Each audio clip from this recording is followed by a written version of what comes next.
ಅರೆ ಕಡಿಮೆ ಹಾಕು ಆದ್ರೆ ಅಸಲಿ ಹಾಕು. MDH ಕಾಶ್ಮೀರಿ ಕೆಂಪು ಮೆಣಸಿನ ಪೌಡರ್. ಕಾಂಗ್ರೆಸ್ನಲ್ಲಿ ಸಚಿವ ಸಂಪುಟ ವಿಸ್ತರಣೆ ಬಿರುಗಾಳಿಯನ್ನೇ ಎಬ್ಬಿಸಿದೆ. ಸಚಿವ ಸ್ಥಾನಕ್ಕೆ ತಪ್ಪಿದ ಹಿನ್ನೆಲೆ, ಸಚಿವ ಸ್ಥಾನ ಕೈ ತಪ್ಪಿದ ಹಿನ್ನೆಲೆ ಅಸಮಾಧಾನಿತ ಶಾಸಕರು ರಾಜೀನಾಮೆಯನ್ನ ಕೊಡೋದಕ್ಕೆ ಮುಂದಾಗಿದ್ದಾರೆ. ಇಂತಹ ನಾಯಕರಿಗೆ ಮುಖ್ಯಮಂತ್ರಿ ಡಿಕೆ ಶಿವಕುಮಾರ್ ಒಂದು ಖಡಕ್ ವಾರ್ನಿಂಗ್ ಅನ್ನ ಕೊಟ್ಟಿದ್ದಾರೆ. ಏನದು ಖಡಕ್ ವಾರ್ನಿಂಗ್? ಏನ್ ನಡೀತಾ ಇದೆ ಕಾಂಗ್ರೆಸ್ ಅಲ್ಲಿ ನೋಡ್ಕೊಂಡ್ಬನ್ನಿ.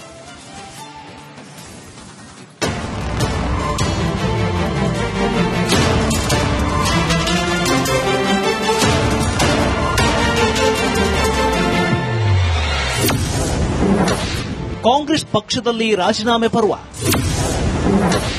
ರಾಜೀನಾಮೆ ಕೊಟ್ಟರೆ ನಿಮಿಷಗಳಲ್ಲೇ ಅಂಗೀಕಾರ. ರಿಸೈನ್ ಮಾಡುವ ಶಾಸಕರಿಗೆ ಡಿಕೆಶಿ ವಾರ್ನಿಂಗ್. ಸಚಿವ ಸಂಪುಟ ವಿಸ್ತರಣೆ ಕಾಂಗ್ರೆಸ್ನಲ್ಲಿ ಬಿರುಗಾಳಿ ಎಬ್ಬಿಸಿದೆ. ಸಚಿವ ಸ್ಥಾನ ಕೈತಪ್ಪಿದ ಹಿನ್ನೆಲೆ ಅಸಮಾಧಾನಿತ ಶಾಸಕರು ಪಕ್ಷದ ವಿರುದ್ಧ ಕೈ ನಾಯಕರ ವಿರುದ್ಧವೇ ಆಕ್ರೋಶ ಹೊರಹಾಕಿದ್ದು ರಾಜೀನಾಮೆಗೂ ಮುಂದಾಗಿದ್ದಾರೆ. ನಿನ್ನೆ ಯಶವಂತ ರಾಯಗೌಡ ರಾಜೀನಾಮೆ ಬೆನ್ನಲ್ಲೇ ಇಂದು ಮತ್ತೊಂದು ವಿಕೆಟ್ ಪತನವಾಗಿದೆ. ಮಂತ್ರಿಗಿರಿ ಕೈತಪ್ಪಿದ್ದಕ್ಕೆ ಸಿಡಿದೆದ್ದ ಭದ್ರಾವತಿ ನಾಯಕ ಅಸಮಾಧಾನಗೊಂಡಿದ್ದು ಶಾಸಕ ಸ್ಥಾನಕ್ಕೆ ಸಂಗಮೇಶ್ ರಾಜೀನಾಮೆ ಕೊಟ್ಟಿದ್ದಾರೆ. ಈ ಬಗ್ಗೆ ಮಾತನಾಡಿದ ಮುಖ್ಯಮಂತ್ರಿ ಡಿಕೆ ಶಿವಕುಮಾರ್ ಪಕ್ಷದ ಶಿಸ್ತು ಮೀರಿ ರಾಜೀನಾಮೆ ಕೊಡಲು ಮುಂದಾದರೆ ಕಟ್ಟುನಿಟ್ಟಿನ ಕ್ರಮ ಕೈಗೊಳ್ಳುವುದಾಗಿ ಖಡಕ್ ವಾರ್ನಿಂಗ್ ಕೊಟ್ಟಿದ್ದಾರೆ. ಜೊತೆಗೆ ರಾಜೀನಾಮೆ ಕೊಟ್ಟರೆ ನಿಮಿಷಗಳಲ್ಲೇ ಅಂಗೀಕಾರ ಎಂದು ಹೇಳಿದ್ದಾರೆ. ಇವೆಲ್ಲ ಪೇಷನ್ಸ್ ಇಂದ ಈ ಸಂದರ್ಭದಲ್ಲಿ ಇರಬೇಕಾಗ್ತದೆ.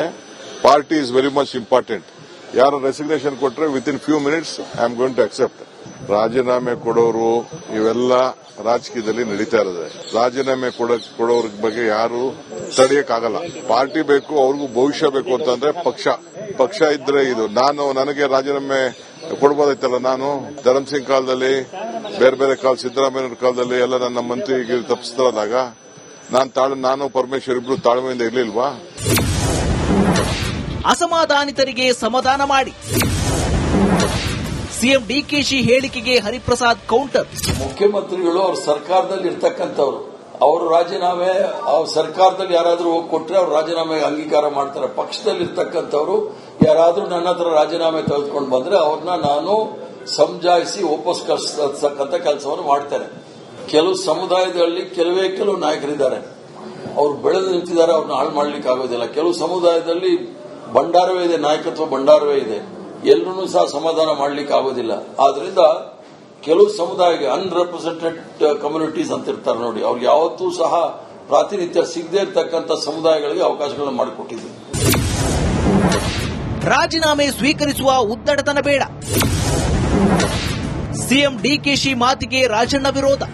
ಅವ್ರಿಗೆಲ್ಲ ಕರೆದು ಮಾತಾಡಬೇಕು. ರಾಜೀನಾಮೆ ಕೊಟ್ಟ ಕ್ಷಣಕ್ಕೆ ಅಪ್ರೂವ್ ಮಾಡೋದು, ಅವ್ರನ್ನ ಅಕ್ಸೆಪ್ಟ್ ಮಾಡಿ ಅಂತ ಹೇಳೋಂತ ಉದ್ದಟತನೂ ಕೂಡ ಇರಬಾರದು. ಅವ್ರನ್ನ ಕರೆದು ಸಮಾಧಾನ ಮಾಡಿ, ಇಲ್ಲಪ್ಪ ಮುಂದೆ ಅವಕಾಶಗಳಿದ್ದಾವೆ, ಈಗ ಎಲ್ಲರಿಗೂ ತೃಪ್ತಿಪಡಿಸಕ್ ಆಗೋದಿಲ್ಲ, ಇರ್ಲಿ, ನಿಮ್ಮ ಯಾವುದೇ ರೀತಿ ನಿಮ್ಮ ಗೌರವಕ್ಕೆ ಚ್ಯುತಿ ಬರದ ರೀತಿ ನಾವು ನಡೆಸ್ಕೊಳ್ತೀವಿ ಅಂತ ಹೇಳಿ ಒಂದು ಸಮಾಧಾನ ಮಾಡಬೇಕು. ಎಲ್ಲರೂ ರಾಜೀನಾಮೆ ಅಕ್ಸೆಪ್ಟ್ ಮಾಡಿಸ್ಕೊತೀವಿ ಅಂತ ಹೇಳಿದ್ರೆ ಅದು ಸರಿಯಾದಂತದ್ದಲ್ಲ.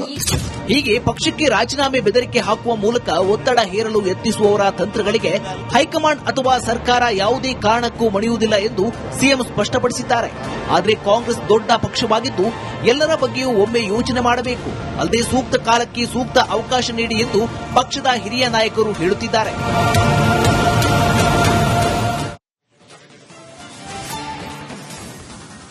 ವಿಸ್ತರಣೆ ಆಗ್ತಾ ಇದ್ದಂತೆ ಅಸಮಾಧಾನಗೊಂಡವರು ನಿನ್ನೆ ನಮ್ಮ ಜೊತೆಗೆ ಮಾತಾಡುವಂತಹ ಸಂದರ್ಭದಲ್ಲಿ ಏನೇನು ಹೇಳಿದ್ರು? ನಾವು 12 ಜನ ಇದ್ದೀವಿ, ನಾವು 19 ಜನ ಇದ್ದೀವಿ, ನಾವು 8 ಜನ ಇದ್ದೀವಿ, ರಾಜೀನಾಮೆ ಕೊಡ್ತೀವಿ, ನಮ್ಮನ್ನ ಪಕ್ಷದಲ್ಲಿ ಕಡೆಗಣಿಸಲಾಗಿದೆ, ರಾಜೀನಾಮೆ ಒಂದೇ ದಾರಿ ಅಂತ ಎಲ್ಲ ಮಾತಾಡಿದ್ರು. ಇಂಥವ್ರಿಗೆಲ್ಲರಿಗೂ ಕೂಡ ಒಂದೇ ಒಂದು ಖಡಕ್ ವಾರ್ನಿಂಗ್ ಕೊಟ್ಟಿದ್ದಾರೆ ಸಿಎಂ ಡಿಕೆ ಶಿವಕುಮಾರ್. ಅದೇನು ಅಂತಂದ್ರೆ, ನೀವು ರಾಜೀನಾಮೆಯನ್ನ ಕೊಟ್ಟರೆ 2 ನಿಮಿಷದಲ್ಲಿ ಅಂಗೀಕಾರ ಆಗುತ್ತೆ. ದೂಸರಾ ಮಾತೇ ಇಲ್ಲ, ವಿಚಾರ ಮಾಡೋದಕ್ಕೆ ಟೈಮೂ ಇಲ್ಲ. ರಾಜೀನಾಮೆ ಕೊಟ್ರ ಇಸ್ಕೊಂಡ್ವಿ, ಅಂಗೀಕಾರ ನಡೀರಿ ಮನೆಗೆ, ಹುಷಾರ್ ಅನ್ನೋ ರೀತಿಯ ಎಚ್ಚರಿಕೆಯನ್ನ ಕೊಟ್ಟಿದ್ದಾರೆ. ಪಕ್ಷವೇ ಮುಖ್ಯ ಮತ್ತು ಪಕ್ಷದಲ್ಲಿ ಶಿಸ್ತು ಅತ್ಯಗತ್ಯ. ಪಕ್ಷದ ಚೌಕಟ್ಟನ್ನ ಮೀರಿ, ಶಿಸ್ತನ್ನ ಮೀರಿ ನೀವು ನಡೆದುಕೊಂಡ್ರೆ ಬೇರೆ ದಾರಿ ಇಲ್ಲ. ವಿ ಆರ್ ಹೆಲ್ಪ್ಲೆಸ್ ಅಂತ ಡಿಕೆ ಶಿವಕುಮಾರ್ ಹೇಳಿದ್ದಾರೆ. ರಾಜೀನಾಮೆ ಬೆದರಿಕೆಗೆ ಸಿಎಂ ಡಿಕೆ ಶಿವಕುಮಾರ್ ಅವರ ತಿರುಗೇಟಿದು.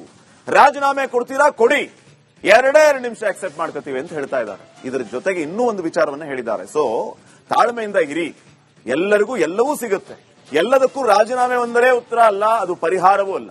ತಾಳ್ಮೆಯಿಂದ ಇರೋದಕ್ಕೆ ಸಿಎಂ ಡಿಕೆ ಶಿವಕುಮಾರ್ ಅವರು ಸೂಚನೆ ಕೊಟ್ಟಿದ್ದಾರೆ. ಹಿರಿಯರ ಉದಾಹರಣೆಯನ್ನು ಕೂಡ ಕೊಟ್ಟಿದ್ದಾರೆ. ಮುಖ್ಯಮಂತ್ರಿ ಡಿಕೆ ಶಿವಕುಮಾರ್ ಅವರು ಈ ಹಿಂದೆ ಬಂಗಾರಪ್ಪ ಅವರು, ಖರ್ಗೆ ಅವರು, ಧರ್ಮ್ ಸಿಂಗ್ ಅವರು, ಇವರಿಗೆ ಸ್ಥಾನಮಾನ ಸಿಗಲಿಲ್ಲ ಸೀನಿಯರ್ಸ್ ಇದ್ದಾಗ, ಸಮಸ್ಯೆ ಆಯಿತು. ಅವಾಗ ಅವರು ತಾಳ್ಮೆ ಕಳ್ಕೊಂಡ್ರ? ಇಲ್ಲ, ಸುಮ್ಮನೆ ಇದ್ರು. ತಮಗೂ ಕೂಡ ಪರಮೇಶ್ವರ್ಗೂ ಕೂಡ ಸ್ಥಾನ ಸಿಗದೇ ಇದ್ದಾಗ ನಾವು ಸುಮ್ಮನೆ ಇರಲಿಲ್ವಾ? ತಾಳ್ಮೆಯಿಂದ ಇದ್ವಿ. ತಾಳ್ಮೆಗೆ ಉತ್ತರ ಸಿಕ್ಕಿದೆ, ಅದು ನಿಮಗೂ ಗೊತ್ತಿದೆ. ಹಿಂಗಾಗಿ ತಾಳ್ಮೆಯಿಂದ ಇರಿ. ತಾಳ್ಮೆಯಿಂದ ಇದ್ರೆ ಎಲ್ಲವೂ ಕೂಡ ಲಭ್ಯ. ತಾಳ್ಮೆಯ ಫಲ ಬಹಳ ಸಿಹಿಯಾಗಿರುತ್ತೆ ಅನ್ನುವಂತಹ ಸಂದೇಶವನ್ನ ಡಿಕೆ ಶಿವಕುಮಾರ್ ಅವರು ಕೊಟ್ಟಿದ್ದಾರೆ. ಇದರ ಜೊತೆಗೆ ಬೇರೆ ರೀತಿಯ ಆಟವನ್ನ ಶಾಸಕರು ಆಡೋದಕ್ಕೆ ಹೋದ್ರು. ಫಾರ್ಮ್ಯಾಟ್ ಯಾವ ರೀತಿ ಇರುತ್ತೆ ಶಾಸಕರು ರಾಜೀನಾಮೆ ಕೊಡೋದು ಅಂತಂದ್ರೆ, ಒಂದೇ ಒಂದು ಲೈನ್, ನನ್ನ ಶಾಸಕ ಸ್ಥಾನಕ್ಕೆ ನಾನು ರಾಜೀನಾಮೆಯನ್ನ ಕೊಡ್ತಾ ಇದ್ದೀನಿ ಅಂತ ಒಂದು ಪೇಪರ್ ಅಲ್ಲಿ ಬರೆದು ಕೊಟ್ಬಿಟ್ರೆ ಮುಗೀತು. ಅಲ್ಲಿ ಕಾರಣ ಅವರು ಅಲ್ಲಿ ಹೇಳೋಂಗಿಲ್ಲ, ಯಾವ ಕಾರಣಕ್ಕೆ ರಿಸೈನ್ ಮಾಡ್ತಾ ಇದ್ದೀನಿ ಅಂತ ಹೇಳೋಂಗಿಲ್ಲ, 10 ಲೈನ್ ಬರುವಂತಿಲ್ಲ, ಒಂದೇ ಒಂದು ಲೈನ್. ಅದನ್ನ ಮಾಡಲಿಲ್ಲ ಅಂತಂದ್ರೆ ರಿಜೆಕ್ಟ್ ಆಗುತ್ತೆ. ಸೊ ಎಲ್ಲರಿಗೂ ಉತ್ತರ ಕೊಡುವಂತ ಕೆಲಸ ಡಿಕೆ ಶಿವಕುಮಾರ್ ಅವರಿಂದ ವಾರ್ನಿಂಗ್ ಮೂಲಕ ಆಗಿದೆ. ಈಗ ಸ್ವಲ್ಪ ಸೈಲೆಂಟ್ ಆಗಿದ್ದಾರೆ. ನಿನ್ನೆ ರಿಸೈನ್ ಮಾಡ್ತೀನಿ ಅಂತ ಹೇಳ್ತಾ ಇದ್ದವರು. ನೆಕ್ಸ್ಟ್, ಇನ್ನ ಹಸ್ತಪಾಳಯದಲ್ಲಿ ಖಾತೆ ಹಂಚಿಕೆಯ ಅಸಮಾಧಾನದ ಬೆಂಕಿ ಜ್ವಾಲೆಯಾಗಿದೆ. ರಾಜೀನಾಮೆ ಪರ್ವ ಹೊಸ ಟ್ವಿಸ್ಟ್ ಅನ್ನ ಸಿಕ್ಕಿದೆ. ಈ ಬೆನ್ನಲ್ಲೇ KN ರಾಜಣ್ಣ ಅವರು ಹೊಸ ಬಾಂಬ್ ಸಿಡಿಸಿದ್ದಾರೆ. ವೀಕ್ಷಕರೇ, ಏನ್ ಬಾಂಬ್ ಸಿಡಿಸಿದ್ರು ಈ ಬಗ್ಗೆ ಕಂಪ್ಲೀಟ್ ರಿಪೋರ್ಟ್ ಇಲ್ಲಿದೆ, ನೋಡ್ಕೊಂಬನ್ನಿ.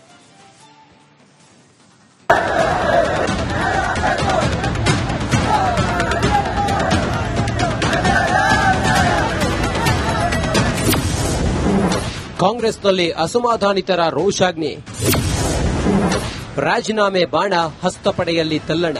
ಮುಖ್ಯಮಂತ್ರಿಗಳ ಕೆಲವು ಹೇಳಿಕೆಗಳ ಬಗ್ಗೆ ನನಗೆ ಮಾಧ್ಯಮ ಸ್ನೇಹಿತರು ಕೇಳಿದ್ರು, ರಾಜೀನಾಮೆ ಕೊಡೋದ್ರೆ ಪಟ್ಟೋಗಿ ಅಂತ. ಅದು ಅವರ ಶೈಲಿ. ಕಾಂಗ್ರೆಸ್ ಪಾಳೆಯದಲ್ಲಿ ಅಸಮಾಧಾನ ಸ್ಫೋಟಗೊಂಡಿದೆ. ರಾಜೀನಾಮೆ ಪರ್ವ ಹೊಸ ಆಯಾಮ ಪಡೆದಿದೆ. ದೆಹಲಿ ಯಾತ್ರೆ ಮಾಡಿದ್ರೂ ಮಂತ್ರಿಗಿರಿ ಕೈತಪ್ಪಿದೆ.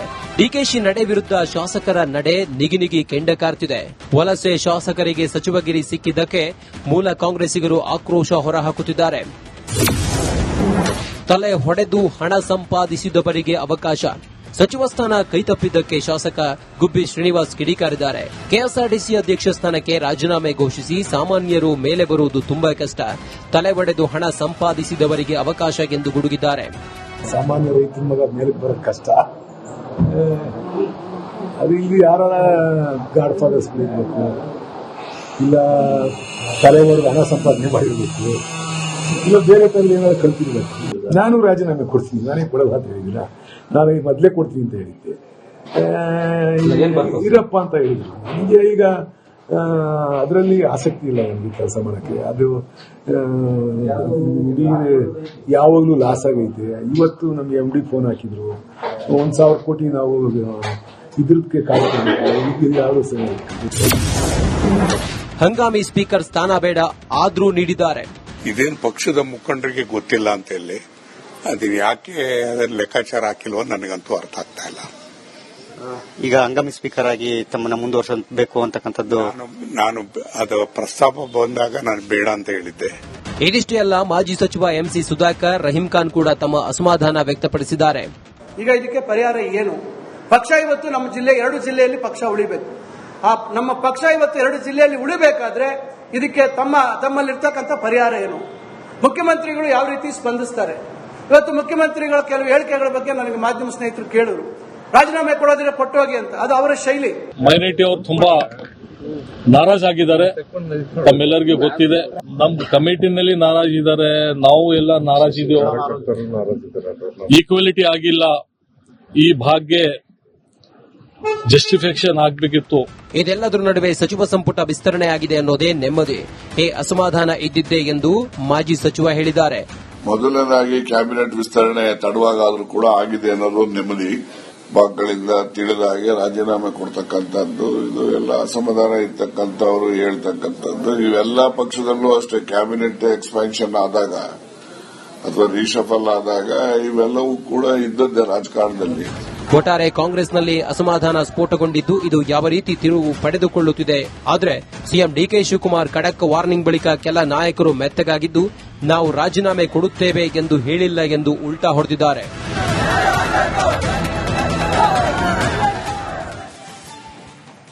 ಡಿಕೆ ಶಿವಕುಮಾರ್ ಸರ್ಕಾರದಲ್ಲಿ ಸಂಪುಟ ವಿಸ್ತರಣೆಯ ಬೆನ್ನಲ್ಲೇ ಬಂಡಾಯದ ಕಿಚ್ಚು ತಾರಕಕ್ಕೇರಿದೆ. ಸಚಿವ ಸ್ಥಾನ ಕೈತಪ್ಪಿದ ಹಿನ್ನೆಲೆಯಲ್ಲಿ ರಾಜ್ಯದ ಮೂಲೆ ಮೂಲೆಗಳಲ್ಲಿ ಅಸಮಾಧಾನ ಸ್ಫೋಟಗೊಂಡಿದೆ, ಮುಂದುವರಿತಾನೆ ಇದೆ. ನಾಯಕರ ಬೆಂಬಲಿಗರು ಬೀದಿಗಿಳಿದು ಆಕ್ರೋಶವನ್ನ ಹೊರಹಾಕ್ತಾ ಇದ್ದಾರೆ. ಇವತ್ತು ಎಲ್ಲೆಲ್ಲಿ ಏನೇನಾಯಿತು ಅನ್ನೋದರ ಕಂಪ್ಲೀಟ್ ರಿಪೋರ್ಟ್ ಇದೆ, ನೋಡ್ಕೊಂಡ್ಬನ್ನಿ.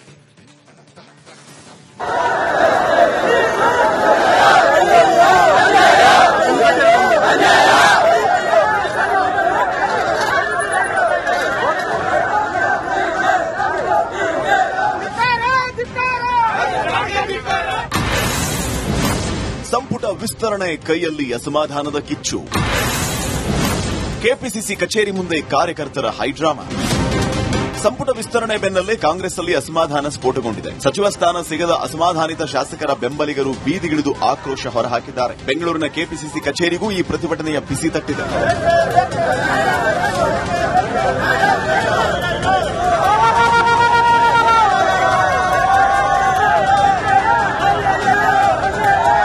ಶಾಸಕರಾದ ದಿನೇಶ್ ಗುಂಡೂರಾವ್, ಎಂ ಕೃಷ್ಣಪ್ಪ ಹಾಗೂ ಎನ್ಎ ಹ್ಯಾರಿಸ್ ಅವರಿಗೆ ಸಚಿವ ಸ್ಥಾನ ನೀಡುವಂತೆ ಆಗ್ರಹಿಸಿ ಬೆಂಬಲಿಗರು ಕಪ್ಪು ಬಟ್ಟೆಯನ್ನ ಕಟ್ಟಿಕೊಂಡು ಕೆಪಿಸಿಸಿ ಕಚೇರಿಗೆ ಮುತ್ತಿಗೆ ಹಾಕಿದ್ರು. ಈ ವೇಳೆ ಪೊಲೀಸರು ಮತ್ತು ಕಾರ್ಯಕರ್ತರ ನಡುವೆ ತೀವ್ರ ವಾಗ್ವಾದ ಹಾಗೂ ಹೈಡ್ರಾಮಾನೆ ನಡೆಯಿತು.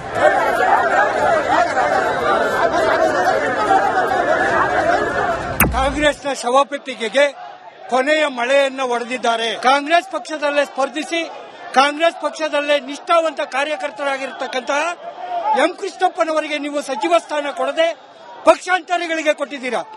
ಪಕ್ಷದ ಅನೈತಿಕ ಚಟುವಟಿಕೆ ನಡೆಸಿದಂತಹವರಿಗೆ ನೀವು ಸಚಿವ ಸ್ಥಾನ ಕೊಟ್ಟಿದ್ದೀರಾ.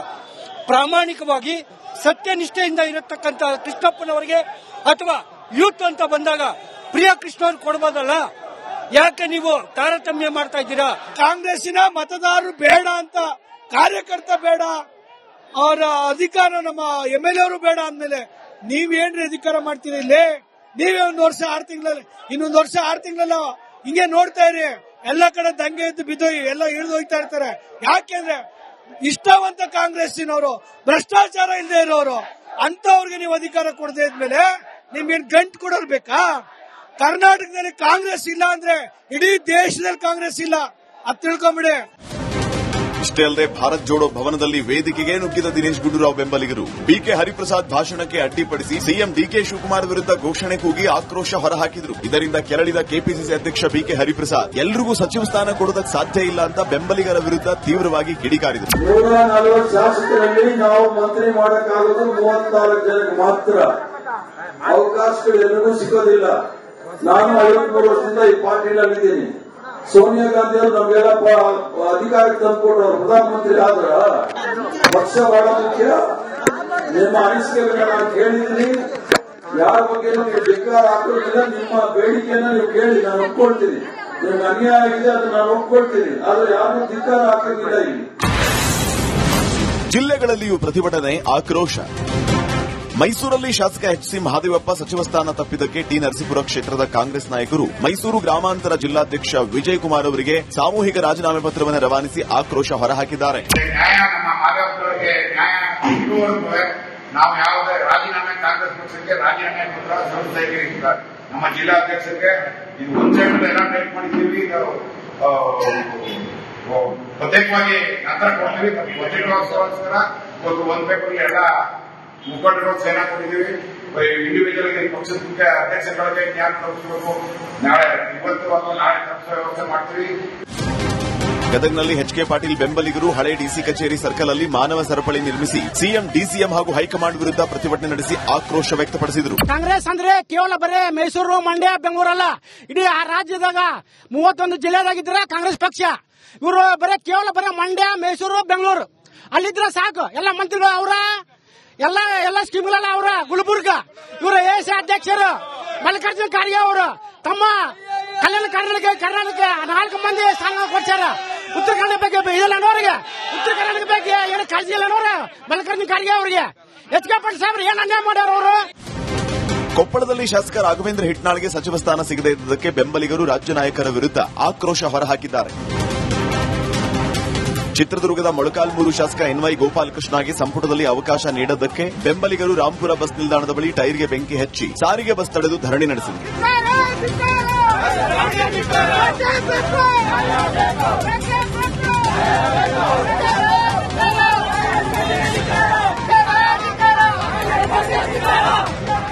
ಬೆಳಗಾವಿಯ ಹೊನ್ನಾಳಿ ಶಾಸಕ ಡಿಜಿ ಶಾಂತನಗೌಡ ಅವರಿಗೆ ಸಚಿವ ಸ್ಥಾನ ಕೈತಪ್ಪಿದ್ದಕ್ಕೆ ಬೆಂಬಲಿಗರ ತುರ್ತು ಸಭೆ ಕರೆಯಲಾಗಿದ್ದು ಮುಂದಿನ ನಡೆಯ ಕುರಿತು ಕುತೂಹಲ ಮೂಡಿಸಿದೆ. ಮತ್ತೊಂದು ಕಡೆ ರಸ್ತೆಯಲ್ಲಿ ಟೈರ್ಗೆ ಬೆಂಕಿ ಹಚ್ಚಿ ಬಸ್ ತಡೆದು ಆಕ್ರೋಶ ಹೊರಹಾಕಿದೆ.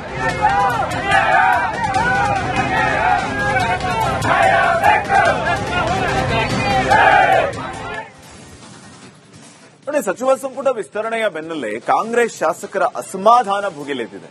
ಈ ಹಿನ್ನೆಲೆಯಲ್ಲಿ ನೂತನ ಸಚಿವರಿಗೆ ಖಾತೆ ಹಂಚಿಕೆ ಮಾಡುವುದು ಕೂಡ ವಿಳಂಬ ಆಗಲಿದೆ.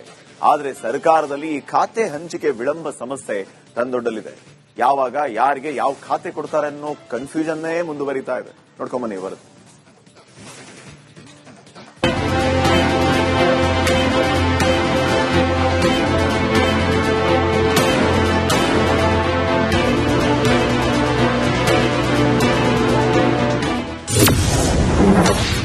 ಸಂಪುಟ ವಿಸ್ತರಣೆ ಆಯಿತು, ಖಾತೆ ಹಂಚಿಕೆಯೇ ಸವಾಲು. ನೂತನ ಸಚಿವರಿಗೆ ಖಾತೆ ಹಂಚಿಕೆ ವಿಳಂಬ ಸಾಧ್ಯತೆ. ವಿಳಂಬವಾದಷ್ಟು ರಾಜ್ಯಕ್ಕೂ ನಷ್ಟ, ಕಾಂಗ್ರೆಸ್ಗೂ ನಷ್ಟ.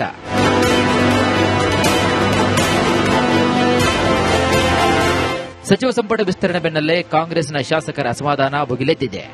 ಈ ಹಿನ್ನೆಲೆಯಲ್ಲಿ ನೂತನ ಸಚಿವರಿಗೆ ಖಾತೆ ಹಂಚಿಕೆ ಮಾಡುವುದು ವಿಳಂಬವಾಗಲಿದೆ. ತರಾತುರಿಯಲ್ಲಿ ನೂತನ ಸಚಿವರಿಗೆ ಖಾತೆಗಳನ್ನು ಹಂಚಿಕೆ ಮಾಡದೆ ಅಸಮಾಧಾನಿತರನ್ನ ಸಮಾಧಾನಪಡಿಸಿದ ಬಳಿಕ ಖಾತೆ ಹಂಚಿಕೆ ಮಾಡಲು ಸಿಎಂ ಡಿಕೆಶಿ ಮುಂದಾಗಿದ್ದಾರೆ.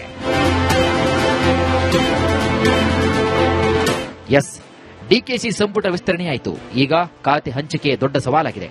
ಆದರೆ ಖಾತೆ ಹಂಚಿಕೆ ತಡವಾದಷ್ಟು ಸರ್ಕಾರಕ್ಕೆ ಸಂಕಷ್ಟ ಎದುರಾಗಲಿದೆ. ಸದ್ಯ ರಾಜ್ಯದಲ್ಲಿ ಒಂದ್ ಕಡೆಗೆ ಬರದ ಛಾಯೆ ಇದ್ದು ಮತ್ತೊಂದು ಕಡೆಗೆ ಮಳೆ ಅಬ್ಬರಕ್ಕೆ ನೆರೆ ಸಂಕಷ್ಟ ಎದುರಾಗಿದೆ. ಇನ್ನು ಈ ಕ್ಲಿಷ್ಟ ಸಮಯದಲ್ಲಿ ರೈತರು ತೊಂದರೆಯಲ್ಲಿದ್ದಾರೆ. ಆದರೆ ಅನ್ನದಾತರ ಅಹವಾಲು ಆಲಿಸಲು ಸದ್ಯ ಸರ್ಕಾರದಲ್ಲಿ ಕೃಷಿ ಸಚಿವರೇ ಇಲ್ಲ.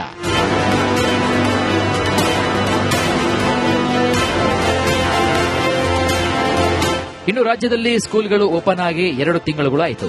ಡಿಕೆಶಿ ಸರ್ಕಾರ ರಚನೆ ಆಗಿಯೂ ಕೂಡ 2 ತಿಂಗಳು ಆಯಿತು. ಆದರೆ ಇದುವರೆಗೂ ಶಿಕ್ಷಣ ಸಚಿವರು ಯಾರು ಎಂಬುದು ನಿರ್ಧಾರವಾಗಿಲ್ಲ. ಇದರಿಂದ ಶಿಕ್ಷಣ ಕ್ಷೇತ್ರಕ್ಕೆ ಸಂಬಂಧಪಟ್ಟಂತೆ ಸಮಸ್ಯೆಗಳಿಗೆ ಪರಿಹಾರ ಕೊಡೋರೇ ಇಲ್ಲದಂತಾಗಿದೆ.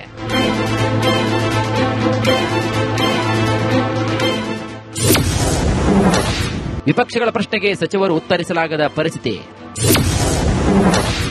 ಅಧಿಕಾರಿಗಳ ಉತ್ತರ ಹೇಳಿ ಪೇಚಿಗೆ ಸಿಲುಕಬೇಕಾಗುತ್ತೆ.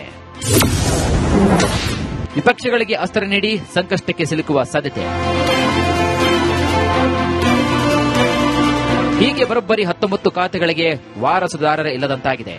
ಈಗಿರುವವರು ಹೆಚ್ಚುವರಿ ಇಲಾಖೆಯನ್ನ ನಿರ್ವಹಿಸುತ್ತಾ ಇದ್ದಾರೆ. ಅಲ್ಲದೆ ಇದೇ ಆಗಸ್ಟ್ 13ರಿಂದ 27ರವರೆಗೆ ಮಳೆಗಾಲದ ಅಧಿವೇಶನ ನಡೆಯಲಿದ್ದು ವಿಪಕ್ಷಗಳ ಪ್ರಶ್ನೆಗಳಿಗೆ ಸೂಕ್ತವಾಗಿ ಉತ್ತರ ನೀಡುವವರೇ ಇಲ್ಲದಂತಾಗಲಿದೆ. ಈ ಎಲ್ಲ ಕಾರಣಗಳಿಂದಾಗಿ ಖಾತೆ ಹಂಚಿಕೆ ಅನಿವಾರ್ಯವಾಗಿದ್ದು, ಆದರೂ ಕೂಡ ಸದ್ಯಕ್ಕೆ ಖಾತೆ ಹಂಚಿಕೆ ವಿಳಂಬ ಅಂತ ಹೇಳಲಾಗ್ತಾ ಇದೆ.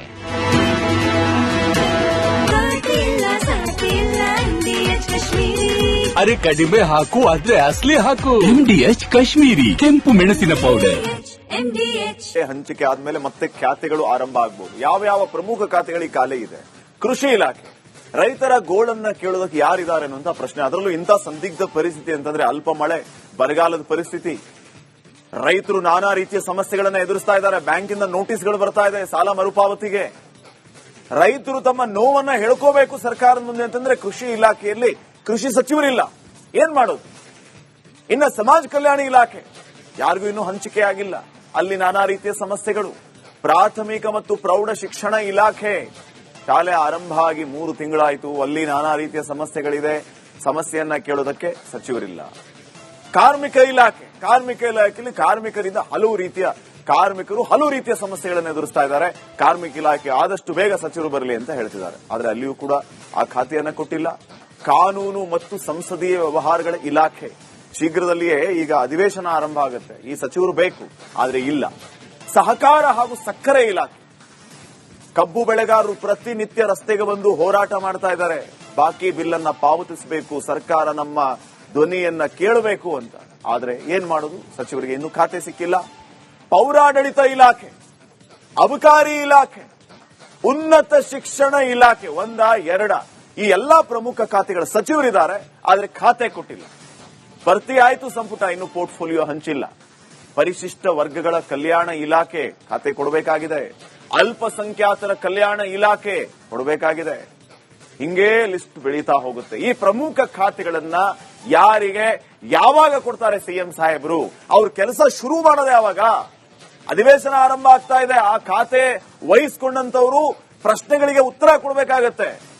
ನೀವು ಹಿಂದಿನ ದಿನ ಖಾತೆ ಕೊಟ್ರಿ ಅಂತಂದ್ರೆ ಉತ್ತರ ಕೊಡೋದಕ್ಕಾಗತ್ತಾ? ಇಷ್ಟೆಲ್ಲ ಸಮಸ್ಯೆಗಳಿದೆ. ನೆಕ್ಸ್ಟ್,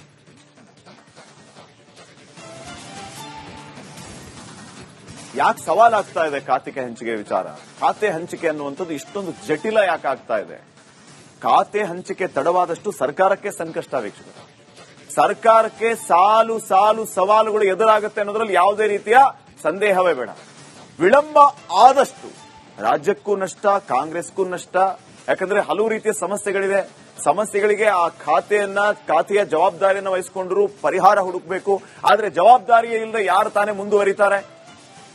ರಾಜ್ಯದಲ್ಲಿ ಒಂದ್ ಕಡೆ ಬರದ ಪರಿಸ್ಥಿತಿ ಆಗ್ಲೇ ಹೇಳ್ತಾ ಇದ್ನಲ್ಲ, ಮತ್ತೊಂದ್ ಕಡೆ ನೆರೆಯ ಸಂಕಷ್ಟ ಎದುರಾಗಿದೆ. ಸಂಕಷ್ಟದಲ್ಲಿ ಸಿಕ್ಕಾಕೊಂಡಿರುವ ಕರುನಾಡಿನ ಅನ್ನದಾತರಿಗೆ ದಾರಿ ತೋರಿಸುವಂತ ಕೆಲಸ, ಧ್ವನಿಯಾಗುವಂತ ಕೆಲಸ ಸರ್ಕಾರದಿಂದ ಆಗಬೇಕು, ಆ ಇಲಾಖೆಯಿಂದ ಆಗಬೇಕು. ಆದ್ರೆ ಇಲಾಖೆ ಇದೆ, ಸಚಿವರಿದ್ದಾರೆ, ಜವಾಬ್ದಾರಿ ಇಲ್ಲ. ಅನ್ನದಾತರ ಅಹವಾಲನ್ನ ಆಲಿಸುವುದಕ್ಕೆ ಕೃಷಿ ಸಚಿವರಿಲ್ಲ. 13ನೇ ತಾರೀಕು ವಿಧಾನಮಂಡಲ ಅಧಿವೇಶನ ಆರಂಭ ಆಗುತ್ತೆ ವೀಕ್ಷಕರೇ. ಕೊನೆ ಗಳಿಗೆಯಲ್ಲಿ ಖಾತೆ ಹಂಚಿಕೆ ಮಾಡಿಬಿಟ್ರೆ ಸಮಸ್ಯೆ ಆಗುತ್ತೆ. ಯಾಕಂದ್ರೆ ಫಸ್ಟ್ ಪ್ರಶ್ನೆನ ಇದನ್ನ ಮಾಡ್ತಾರೆ ವಿಪಕ್ಷದವರು. ರೈತರಿಗೆ ಏನ್ ಸಹಾಯ ಮಾಡಿದ್ರಿ? ರೈತರ ಸಮಸ್ಯೆನ ಎದುರಿಸ್ತಾ ಇದ್ದಾರೆ, ಬರಗಾಲ ಅಂತ ಘೋಷಣೆ ಮಾಡಿದ್ರ ಅಂತ ನೇರವಾಗಿ ಕೃಷಿ ಇಲಾಖೆಗೆ ಪ್ರಶ್ನೆ ಅವ್ರದ್ದು. ಕೃಷಿ ಸಚಿವರಿಗೇನೆ ಪ್ರಶ್ನೆ. ಉತ್ತರ ವಿಪಕ್ಷಗಳ ಪ್ರಶ್ನೆಗೆ ಸಚಿವರು ಉತ್ತರಿಸಲಾಗದಂತ ಪರಿಸ್ಥಿತಿ ಬರುತ್ತೆ. ಅವರು ಇಲಾಖೆಯನ್ನ ಅರ್ಥ ಮಾಡ್ಕೊಳ್ಳೋದಕ್ಕೆ ಸಮಯ ಬೇಕು. ನನ್ನ ವ್ಯಾಪ್ತಿ ಏನು ಅಂತ ತಿಳ್ಕೊಳ್ಳೋದಕ್ಕೆ ಸಮಯ ಬೇಕು. ನನ್ನ ಅಂಡರಲ್ಲಿ ಏನೇನು ಇಲಾಖೆಗಳಿದೆ, ಯಾರ್ಯಾರು ಕೆಲಸ ಮಾಡ್ತಾರೆ, ನನ್ನ ಕಾರ್ಯವ್ಯಾಪ್ತಿ ಏನು ಅನ್ನೋದನ್ನ ತಿಳ್ಕೊಳ್ಳೋಕೆ ಸಮಯ ಬೇಕು. ಅಧಿಕಾರಿಗಳ ಉತ್ತರ ಹೇಳಿ ಪೇಚಿಗೆ ಸಿಕ್ಕಾಕೊಡ್ಬೇಕಾಗತ್ತೆ. ಅಧಿಕಾರಿಗಳು ಫೀಡ್ ಮಾಡ್ತಾರೆ, ಸರ್ ಹಿಂಗ್ ಹೇಳಿ ಅಂತ. ಅವರು ಉತ್ತರ ಕೇಳ್ಕೊಂಡು ಇವರು ಸದನಕ್ಕೆ ಉತ್ತರ ಕೊಡ್ಬೇಕಲ್ಲ. ಮತ್ತೊಬ್ಬ ಕ್ರಾಸ್ ಕ್ವಶನ್ ಮಾಡ್ತಾರೆ, ಅಲ್ಲಿ ಆನ್ಸರಬಲ್ ಆಗ್ತಾರ ಇವರು? ವಿಪಕ್ಷಗಳಿಗೆ ಅಸ್ತ್ರ ನೀಡಿ ಸಂಕಷ್ಟಕ್ಕೆ ಸಿಲುಕುವ ಸಾಧ್ಯತೆ ಇದೆ ಆಡಳಿತ ಪಕ್ಷದವರಿಗೆ. ನೋಡೋಣ ಏನ್ ಮಾಡ್ತಾರೆ ಅಂತ. ನೆಕ್ಸ್ಟ್, ಸಚಿವಗಿರಿ ಮಿಸ್ ಆಗ್ತಾ ಇದ್ದಂತೆ ಹಲವು ಶಾಸಕರ ಕಣ್ಣು ಈಗ ನಿಗಮ ಮಂಡಳಿಯ ಮೇಲೆ ಬಿದ್ದಿದೆ. ಸಚಿವ ಸ್ಥಾನ ಅಂತೂ ತಪ್ಪು, ಅಟ್ಲೀಸ್ಟ್ ನಿಗಮ ಮಂಡಳಿಯಾದ್ರೂ ಸಿಗ್ಲಿ ಅಂತ. ಪ್ರಮುಖ ನಿಗಮ ಮಂಡಳಿಗಳ ಅಧ್ಯಕ್ಷರಿಗೆ ತೆರೆಮರೆ ಖಾಲಿ, ಭಾರಿ ಲಾಬಿ ನಡೀತಾರೆ. ಆದರೆ ಆಕಾಂಕ್ಷಿಗಳಿಗೆ CM DK Shivakumar big shock ನೀಡಿದ್ದಾರೆ. ಹೌದು, ನಿಗಮ ಮಂಡಳಿ ಹುದ್ದೆ ಮೇಲೆ ಕಣ್ಣಿಟ್ಟವರಿಗೆ ಸಿಎಂ ಚೆಕ್ಮೇಟ್ ಅನ್ನ ಕೊಟ್ಟಿದ್ದು ನಿಗಮ ಮಂಡಳಿ ವಿಚಾರದಲ್ಲಿ ಕಾರ್ಯಕರ್ತರಿಗೆ ಮೊದಲ ಆದ್ಯತೆ ಅಂತ ಹೇಳಿದ್ದಾರೆ. ಬಳಿಕ ಶಾಸಕರಿಗೆ ಅವಕಾಶ ಅಂತ ಹೇಳಿದ್ದಾರೆ. ಸಿಎಂ ಹೇಳಿಕೆಯ ಬೆನ್ನಲ್ಲೇ ನಿಗಮ ಮಂಡಳಿ ಆಕಾಂಕ್ಷಿಗಳಿಗೆ ನಿರಾಸೆಯಾಗಿದೆ. ನಾನು ಈಗಾಗಲೇ ಎಲ್ಲ ನಮ್ಮ ಬೋರ್ಡು ಕಾರ್ಪೊರೇಷನ್ ರಿವ್ಯಾಂಪ್ ಮಾಡ್ತಾ ಇದ್ದೀನಿ. ಎಲ್ಲ ನಮ್ಮ ಆಗಲೇ ಟೈಮ್ ಆಯ್ತು. ಎಲ್ಲರೂ 2 ವರ್ಷ ಅಂತ ಮುಂಚಿತವಾಗಿ ನಾವು ಹೇಳಿದ್ದು, ಮಂತ್ರಿಗಳಿಗೂ ಹೇಳಿದ್ದು ಅದನ್ನ ನಾವು ಮುಂಚಿತವಾಗಿ 2.5 ವರ್ಷ. ಈಗ ಎಲ್ಲರೂ ಕೂಡ ನಾನು ರೆಸಿಗ್ನೇಷನ್ ಸಬ್ಮಿಟ್ ಮಾಡಿ ಅಂತ ಅಂದ್ಬಿಟ್ಟು ಬೋರ್ಡ್ ಕಾರ್ಪೊರೇಷನ್ಗೆ ಫಸ್ಟ್ ನಮ್ಮ ವರ್ಕರ್ಸ್ ಹೇಳ್ತೀನಿ. ವರ್ಕರ್ಸ್ ಎಲ್ಲ ಫಸ್ಟ್ ಫಿಲ್ಅಪ್ ಮಾಡ್ತೀನಿ, ಆಮೇಲೆ MLAs ನ ಕರೆದು ಒಬ್ಬೊಬ್ಬರನ್ನೇ ಮಾತಾಡ್ತೀನಿ. ಅರೆ ಕಡಿಮೆ ಹಾಕು, ಆದ್ರೆ ಅಸಲಿ ಹಾಕು. MDH ಕಾಶ್ಮೀರಿ ಕೆಂಪು ಮೆಣಸಿನ ಪೌಡರ್. ವಿಸ್ತರಣೆಯ ಬೆನ್ನಲ್ಲೇ ಈಗ ಸಭಾಪತಿ ಸ್ಥಾನಕ್ಕೆ ರಾಜೀನಾಮೆ ಕೊಡಿ ಅಂತ ಸಿಎಂ ಡಿಕೆ ಶಿವಕುಮಾರ್ ಅವರು ಕರೆ ಮಾಡಿ ಹೇಳಿದ್ದಾರೆ ಅಂತ ಬಸವರಾಜ ಹೊರಟ್ಟಿ ಅವರು ಹೇಳಿದ್ದಾರೆ. ಈ ಬಗ್ಗೆ ಮಾತನಾಡಿರುವಂತಹ ಬಸವರಾಜ ಹೊರಟ್ಟಿ ಅವರು ರಾಜೀನಾಮೆ ಕೊಡಿ ಅಂತ ಹೇಳೋದಕ್ಕೆ ಬರೋದಿಲ್ಲ, ನಾನು ಯಾವುದೇ ರೀತಿಯ ಪಕ್ಷಪಾತ ಮಾಡಿಲ್ಲ, ಇದು ನನ್ನ ಮನಸ್ಸಿಗೆ ನೋವು ತಂದಿದೆ ಅಂತ ಹೇಳಿದ್ದಾರೆ. ನಮ್ಮ ಜೊತೆ ಸಭಾಪತಿ ಬಸವರಾಜ ಹೊರಟ್ಟಿ ಅವರಿದ್ದಾರೆ, ಅವ್ರನ್ನ ಮಾತಾಡ್ತಾ ಹೋಗ್ತೀನಿ. ಸರ್, ಈಗ ಹೊರಟ್ಟಿ ಅವರು ಈಗ ಆಲ್ರೆಡಿ ಸಭಾಪತಿ ಸ್ಥಾನದಲ್ಲಿದ್ದಾರೆ. ಆದರೆ ನಿನ್ನೆ ಸಚಿವಾಕಾಂಕ್ಷಿಗಳ ಪಟ್ಟಿಯ ಜೊತೆಗೆ ಸಭಾಪತಿ ಸ್ಥಾನಕ್ಕೆ ಸಲೀಂ ಅಹಮದ್ ಅವರ ಹೆಸರನ್ನ ಸೂಚಿಸಲಾಗಿದೆ. ಇದನ್ನು ಯಾವ ರೀತಿಯಾಗಿ ನೋಡ್ತೀರಾ ಸರ್ ತಾವು? ಅದು ಅವರ ಪಕ್ಷದ ತೀರ್ಮಾನ, ಅವ್ರದ್ದು. ನಾ ಏನು ಅದಕ್ಕೆ ಹೇಳಕ್ ಬರೋದಿಲ್ಲ. ಬಟ್ ಯಾವಾಗಲಾದರೂ ಸಭಾಪತಿಯನ್ನ, ಸ್ಪೀಕರ್ ಅವರನ್ನ ಆರಿಸುವಂತ ಅಧಿಕಾರ ಸದನಕ್ಕೆ ಇರ್ತದೆ. ಅಲ್ಲಿ ಹಸ್ತಕ್ಷೇಪ ಮಾಡಬಾರ್ದು. ಅವರು ಮಂತ್ರಿಗಳು ಇಷ್ಟು ಹೇಳ್ತಾರೆ, ಓಕೆ, ಅದು ಅವ್ರು ಬಿಟ್ಟದ್ದು. ಬಟ್ ಸಭಾಪತಿ, ಸ್ಪೀಕರ್ ಅವ್ರನ್ನ ಇಂಥವ್ರನ್ನ ಮಾಡಬೇಕು ಅಂತ ತಿಳ್ಕೊಂಡು ಹೇಳಿ ಕಳಿಸೋದು ಇತಿಹಾಸದಲ್ಲಿ ಮೊಟ್ಟ ಮೊದಲಿಗೆ ಇದೊಂದು. ಮತ್ತು ನನಗನಿಸಿದ ಮಟ್ಟಿಗೆ ಯಾವ ನಮ್ಮ ದೇಶದಲ್ಲಿ ಎಲ್ಲಿಯೂ ಇಂಥದ್ದಾಗಿರ್ಲಿಕ್ಕಿಲ್ಲ ಅಂತ ನನ್ನ ಅನಿಸಿಕೆ. ಹಾಗಾಗಿ ಅವ್ರು ಹೇಳಿದ ತಪ್ಪು ಹೇಳಬಾರ್ದು. ಸ್ಪೀಕರ್ ಮತ್ತು ಸಭಾಪತಿ ಬಗ್ಗೆ ಸದನ ತೀರ್ಮಾನ ಮಾಡಬಾರ್ದು, ಹೊರತಾಗಿ ಯಾವುದೊಂದು ಪಕ್ಷ ತೀರ್ಮಾನ ಮಾಡಬಾರ್ದು. ನಾಳೆ ನೀವು ಸದನದಲ್ಲಿ ಪ್ರಶ್ನೆ ಕೇಳಬೇಡ ಅಂತಾರ, ಮತ್ತೊಂದಂತಾರ. ಅವಾಗ ಹಂಗ ಅದಕ್ಕೆ ಈ ಏನು ಪೀಠಾಸೀನ ಇರ್ತಾರಲ್ಲ, ಇವ್ರ ಬಗ್ಗೆ ಯಾರಿಗೂ ಏನು ಹೇಳೋ ಅಧಿಕಾರ ಇಲ್ಲ. ಅದು ಸದನ ತೀರ್ಮಾನ ಮಾಡಬೇಕು ಅನ್ನೋದು ಒಂದು ನಿಯಮ ಇದೆ. ಆ ನಿಯಮವನ್ನು ಮೀರಿ ಅವ್ರು ಹೇಳ್ಯಾರ, ಯಾಕೆ ಹೇಳ್ಯಾರ ನಮ್ಗೆ ಗೊತ್ತಿಲ್ಲ. ಡಿ.ಕೆ. ಶಿವಕುಮಾರ್ ಅವರು ತಮ್ಮ ಮೇಲೆ ರಾಜೀನಾಮೆ ಕೊಡಿ ಅನ್ನುವಂತ ಒತ್ತಡವನ್ನು ಹಾಕಿದ್ದಾರೆ ಅನ್ನುವಂಥದ್ದು ಸತ್ಯನ ಹೇಗೆ ಸರ್? ಈಗ 3 ಗಂಟೆಗೆ ಫೋನ್ ಮಾಡಿದ್ರು, ನೀವು ರಾಜೀನಾಮೆ ಕೊಡಿ, ನಮ್ಮಲ್ಲೆಲ್ಲ ಸ್ವಲ್ಪ ಎಲ್ಲ ಪ್ರಾಬ್ಲಮ್ ಐತಿ, ಮ್ಯಾಗಿನವರೆಲ್ಲ ಹೆಸರು ಕಳಿಸ್ಯಾರ, ಅದಕ್ಕೆ ನೀವು ಬೇಗ ರಾಜೀನಾಮೆ ಕೊಡಿ ಅಂತೇಳಿ ಹೇಳಿದ್ರು. ಆಯ್ತು, ನಾನು ನಮ್ಮ ಜನರು ಮಾತಾಡ್ತೀನಿ, ಮಾತಾಡಿ ನಿಮ್ಗೆ ತಿಳಿಸ್ನಂತ ಹೇಳಿದ್ದೀನಿ. ಸರ್, ಕರ್ನಾಟಕದ ಇತಿಹಾಸದಲ್ಲಿ ಎಂದೂ ಕೂಡ ಹೊರಟ್ಟಿಯವರು ಮಾತ್ರ ಅಲ್ಲ, ಯಾರನ್ನೂ ಕೂಡ ಬದಲಿಸುವಂತ ಆಡಳಿತ ಪಕ್ಷ ಬದಲಾದ್ರೂ ಕೂಡ ವಿಪಕ್ಷದಲ್ಲಿದ್ದಂತವರು ಕೂಡ ಸಭಾಪತಿ ಆಗಿದ್ರು ಅನ್ನೋಂಥದ್ದು.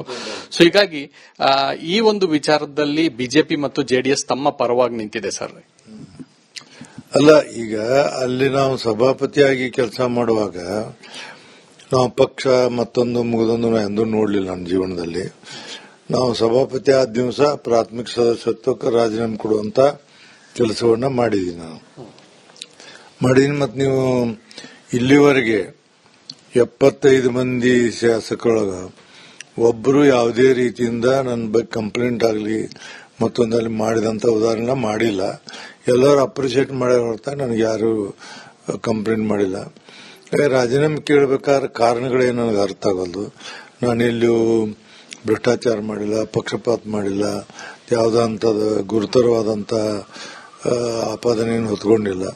ಇಷ್ಟೆಲ್ಲ ಇದ್ದಾಗ ಅವರು ರಾಜೀನಾಮೆ ಕೇಳ್ತಾರಂದಾಗ ಅದು ಯಾಕೆ ಅನ್ನೋದು ಅವ್ರಿಗೆ ಗೊತ್ತು, ನನಗೆ ಗೊತ್ತಿಲ್ಲ. ಬಹುಮತ ಇರ್ತೈತಿ. ಇದಿಷ್ಟು ಬಸವರಾಜ ಹೊರಟ್ಟಿ ಅವರ ಮಾತು. ಕ್ಯಾಮ್ ಪರ್ಸನ್ ಸದಾನಂದ್ ಜೊತೆ ಚಂದ್ರಶೇಖರ್, ರಿಪಬ್ಲಿಕ್ ಕನ್ನಡ, ಬೆಂಗಳೂರು. ವೀಕ್ಷಕರೇ, ಈಗ ನಾವು ಅಭಿಯಾನದ ಸ್ಟೋರಿಗೆ ಬರೋಣ. ಗೃಹಜ್ಯೋತಿ, ಗೃಹಲಕ್ಷ್ಮಿ, ಶಕ್ತಿ ಯೋಜನೆ ಹೀಗೆ ಮಹಿಳೆಯರ ಹೆಸರಿನಲ್ಲಿ ಗ್ಯಾರಂಟಿ ಯೋಜನೆಗಳನ್ನ ಜಾರಿಗೆ ತಂದ ರಾಜ್ಯ ಕಾಂಗ್ರೆಸ್ ಸರ್ಕಾರದ ಸಂಪುಟದಲ್ಲಿ ಸ್ತ್ರೀ ಪ್ರಾತಿನಿಧ್ಯವೇ ಶೂನ್ಯ ಆಗಿದೆ. ಸಿಎಂ ಡಿಕೆ ಶಿವಕುಮಾರ್ 2.0 ಸಂಪುಟದಲ್ಲಿ ಒಬ್ಬರೇ ಒಬ್ಬರು ಮಹಿಳೆಯರು ಇಲ್ಲದ, ಪುರುಷರೇ ಸಂಪೂರ್ಣವಾಗಿ ತುಂಬಿರುವ ಮಂತ್ರಿ ಮಂಡಲ ರಚನೆಯಾಗಿದೆ. ಈ ಬಗ್ಗೆ ವರದಿ ಇದೆ, ನೋಡ್ಕೊಂಡ್ ಬನ್ನಿ. ಆಮೇಲೆ ಇದೇ ವಿಚಾರವಾಗಿ ನೀವು ಮಾತಾಡೋಣ.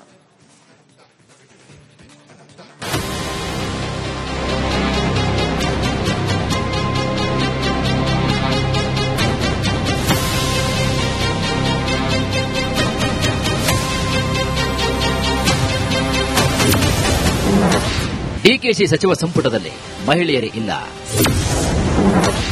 ಸ್ತ್ರೀ ಶಕ್ತಿ ಇಲ್ಲದ ಕ್ಯಾಬಿನೆಟ್ ವಿಸ್ತರಣೆ. ಡಿಕೆ ಶಿವಕುಮಾರ್ ಎಂಬ ಹೆಸರಾದ ನಾನು ಸಿಎಂ ಡಿಕೆ ಶಿವಕುಮಾರ್ ಸಿಎಂ ಆಗಿ 2 ತಿಂಗಳಾಗಿವೆ. ಜೂನ್ 3, 2026ರಂದು ಡಿಕೆ ಶಿವಕುಮಾರ್ ಕರ್ನಾಟಕ ರಾಜ್ಯದ ಮುಖ್ಯಮಂತ್ರಿಯಾಗಿ ಪ್ರಮಾಣ ವಚನವನ್ನು ಸ್ವೀಕರಿಸಿದರು. ಆದರೆ ಅಂದು ಕೂಡ ಒಬ್ಬರು ಶಾಸಕಿಯರಿಗೆ ಮಂತ್ರಿ ಸ್ಥಾನ ಸಿಕ್ಕಿರಲಿಲ್ಲ. ಇದೀಗ ಡಿಕೆ ಸಂಪುಟ 2.0 ನಲ್ಲೂ ಕೂಡ ಮಹಿಳೆಯರಿಗೆ ಪ್ರಾತಿನಿಧ್ಯ ನೀಡಿಲ್ಲ. ಸ್ತ್ರೀ ಶಕ್ತಿ ಇಲ್ಲದ ಸಚಿವ ಸಂಪುಟವಾಗಿದೆ.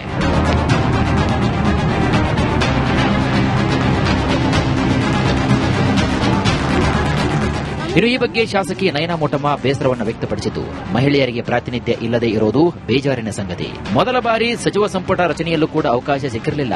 ಈಗ 2ನೇ ಸಲವೂ ಕೂಡ ಮಹಿಳೆಯರಿಗೆ ಅವಕಾಶ ಕೊಟ್ಟಿಲ್ಲ ಅಂತ ಹೇಳಿದ್ದಾರೆ. ಖಂಡಿತ ಅದು ಬೇಜಾರಿನ ಸಂಗತಿ. ಮಹಿಳೆಯರಿಗೆ ಪ್ರಾತಿನಿಧ್ಯ ಮೊದಲನೇ ಬಾರಿನೇ ಕೊಡಬೇಕಾಗಿತ್ತು. ಫಸ್ಟ್ ಟೈಮ್ ಎಕ್ಸ್ಪಾನ್ಷನ್ ಆದಾಗಲೇ. ಸೆಕೆಂಡ್ ಟೈಮ್ ಈ ತರ ಒಂದು ಏರುಪೇರಾಗುತ್ತೆ ಅಂತ ನಾವು ಯಾರು ಅಂದ್ಕೊಂಡಿರ್ಲಿಲ್ಲ. ಬಟ್ ಆಗಿದೆ. ಅದನ್ನ ಆದಷ್ಟು ಬೇಗ ಸರಿಪಡಿಸೋದು ಒಳ್ಳೆಯದು ಅಂತ ನಾನು ಅನ್ಕೊಂತೀನಿ. ಹೌದು, ಮುಖ್ಯಮಂತ್ರಿ ಡಿಕೆ ಶಿವಕುಮಾರ್ ಸಂಪುಟದಲ್ಲಿ ಒಬ್ಬರು ಮಹಿಳಾ ಸಚಿವರಿಲ್ಲ.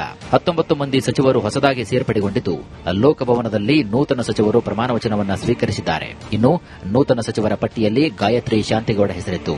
ಆದರೆ ಇವರಿಗೆ ಪ್ರಮಾಣ ವಚನ ಸ್ವೀಕರಿಸುವ ಭಾಗ್ಯ ಸಿಕ್ಕಿಲ್ಲ. ಇನ್ನು ಕೊನೆಯ ಗಳಿಗೆಯಲ್ಲಿ ಇವರ ಹೆಸರನ್ನ ತಡೆಹಿಡಿಯಲಾಗಿದೆ.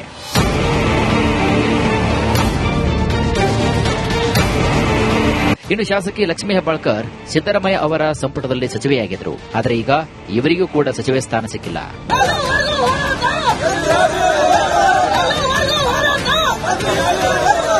ಇನ್ನು ಡಿಕೆ ಶಿವಕುಮಾರ್ ಕ್ಯಾಬಿನೆಟ್ನಲ್ಲಿ ಅವಕಾಶ ವಂಚಿತ ಮಹಿಳಾ ನಾಯಕರು ಯಾರ್ಯಾರು ಅಂದ್ರೆ, ಸ್ತ್ರೀ ಶಕ್ತಿ ಇಲ್ಲದ ಕ್ಯಾಬಿನೆಟ್. ಡಿಕೆ ಶಿವಕುಮಾರ್ ಸಂಪುಟದಲ್ಲಿ ಮಹಿಳಾ ಪ್ರಾತಿನಿಧ್ಯ ಶೂನ್ಯವಾಗಿದೆ. ಲಕ್ಷ್ಮೀ ಹೆಬ್ಬಾಳ್ಕರ್, ರೂಪಕಲಾ ಶಶಿಧರ್, ಉಮಾಶ್ರೀ, ಗಾಯತ್ರಿ ಶಾಂತೇಗೌಡ, ನಯನಾ ಮೋಟಮ್ಮ, ಅನ್ನಪೂರ್ಣ ತುಕಾರಾಂ, ಖನಿಜ್ ಫಾತಿಮಾ, ಹೀಗೆ ಇಷ್ಟೂ ಮಹಿಳಾ ಶಾಸಕರಿದ್ರೂ ಕೂಡ ಒಬ್ಬರಿಗೂ ಮಂತ್ರಿ ಸ್ಥಾನ ಸಿಕ್ಕಿಲ್ಲ.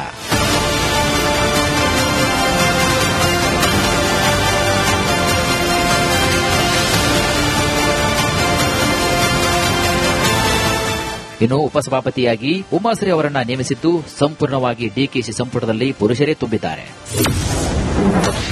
ಮಹಿಳಾ ಶಾಸಕಿಯರಿಗೂ ಸಚಿವ ಸ್ಥಾನ ನೀಡಬೇಕು. ನಾವು ಮಹಿಳಾ ಒಂದು ಇದರಲ್ಲಿ ಕೇಳಿದ್ದೀವಿ, ನಾವು ಕೂಡ ಆಕಾಂಕ್ಷೆ ಇದ್ದೀವಿ.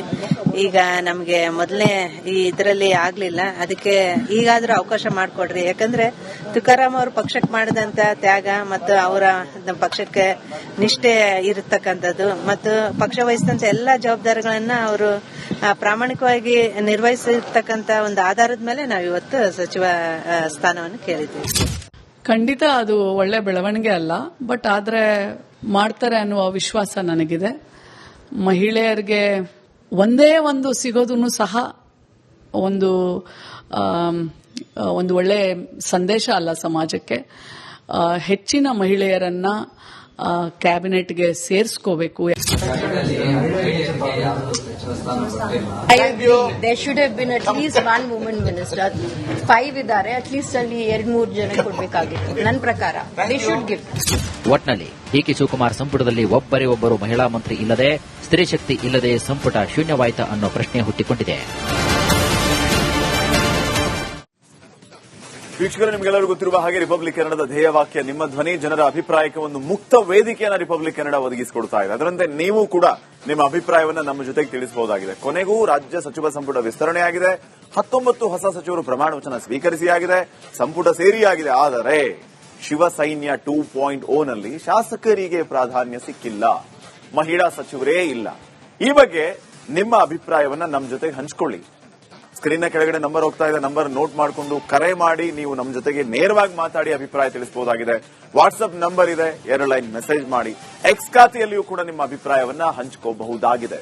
ಇವತ್ತಿನ ವಿಚಾರ ಏನಂತಂದ್ರೆ, ಡಿಕೆ ಶಿವಕುಮಾರ್ ಸಂಪುಟದಲ್ಲಿ ಮಹಿಳೆಯರಿಗೆ ಪ್ರಾತಿನಿಧ್ಯ ಸಿಕ್ಕಿಲ್ಲ, ಮಹಿಳಾ ಮಿನಿಸ್ಟರ್ ಇಲ್ಲ. ಯಾಕೆ ಸರ್ಕಾರ ಯಾಕೆ ಹಿಂಗ್ ಮಾಡ್ತು, ಡಿಕೆ ಶಿವಕುಮಾರ್ ಸಂಪುಟ ಯಾಕೆ ಹಿಂಗ್ ಮಾಡ್ತು ಅಂತ ನಿಮ್ಮ ಅಭಿಪ್ರಾಯ ಹಂಚ್ಕೊಳ್ಳಿ. ಫಸ್ಟ್ ಕಾಲರ್ ರೆಡಿ ಇದ್ದಾರೆ, ಶಿರಾದಿಂದ ಶ್ರೀರಾಮ್. ಶ್ರೀರಾಮ್ ಅವರ ನಮಸ್ಕಾರ. ನಮಸ್ತೆ ಸರ್, ಶ್ರೀರಾಮ್. ಏನಿಲ್ಲ ಸರ್, ಈಗ ಮಹಿಳಾ ಮೀಸಲಾತಿ ಮಾಡಕ್ ಹೋದಾಗ ಅಡ್ಡಿ ಮಾಡಿರು ಲೋಕಸಭೆಯಲ್ಲಿ. ತಿರ್ಗಾ ಮಹಿಳೆಯರೇ ಹೈಕಮಾಂಡ್, ಕಾಂಗ್ರೆಸ್ ನಲ್ಲಿ ಮಹಿಳೆಯರೇ ಹೈಕಮಾಂಡ್, ಪ್ರಿಯಾಂಕಾ ಗಾಂಧಿ ಇದ್ದಾರೆ, ಸೋನಿಯಾ ಗಾಂಧಿ ಇದ್ದಾರೆ. ಈಗಿರುವಾಗ ಮಹಿಳೆಯರಿಗೆ ಸ್ಥಾನ ಸಿಕ್ಕಿಲ್ಲ ಮಿನಿಸ್ಟರ್ಗಿರ್ಲಿ. ನೋಡಿ, ಈಗ ಕನಿಷ್ಠ 3 ಜನನಾದ್ರೂ ಬೇಕು ಸರ್. 10ಕ್ಕೆ ಒಬ್ರು ಅಂದ್ರೂ 3 ಜನನಾದ್ರೂ ಬೇಕಾಗಿತ್ತು. ಇವ್ರು ಅಟ್ಲೀಸ್ಟ್ ಒಬ್ಬರನ್ನು ತಗಲಿಲ್ಲ. ಇವ್ರು ಏನಂದ್ರೆ ಮಹಿಳೆಯರ ವೋಟ್ ಹಾಕ್ಸ್ಕೊಂಡು ಮಾತ್ರ ನೇಮಿಸ್ಕೊಂಡ್ಬಿಟ್ಟಿದ್ದಾರೆ ಅಷ್ಟೇ. ಅಂದ್ರೆ ಮಹಿಳೆಯರು ವೋಟ್ ಹಾಕ್ತಾರೆ, ನಾವ್ ಹೆಂಗು ಗೆದ್ದು ಬಿಡ್ತೀವಿ ಅಂತ. ಈಗ ನೋಡ್ರಿ, ಪಾಪ ಸ್ತ್ರೀ ಶಕ್ತಿಗೆ 2,000 ಕೊಟ್ಟರು, ಬಸ್ ಅಲ್ಲಿ ಫ್ರೀ ಮಾಡಿದ್ರು.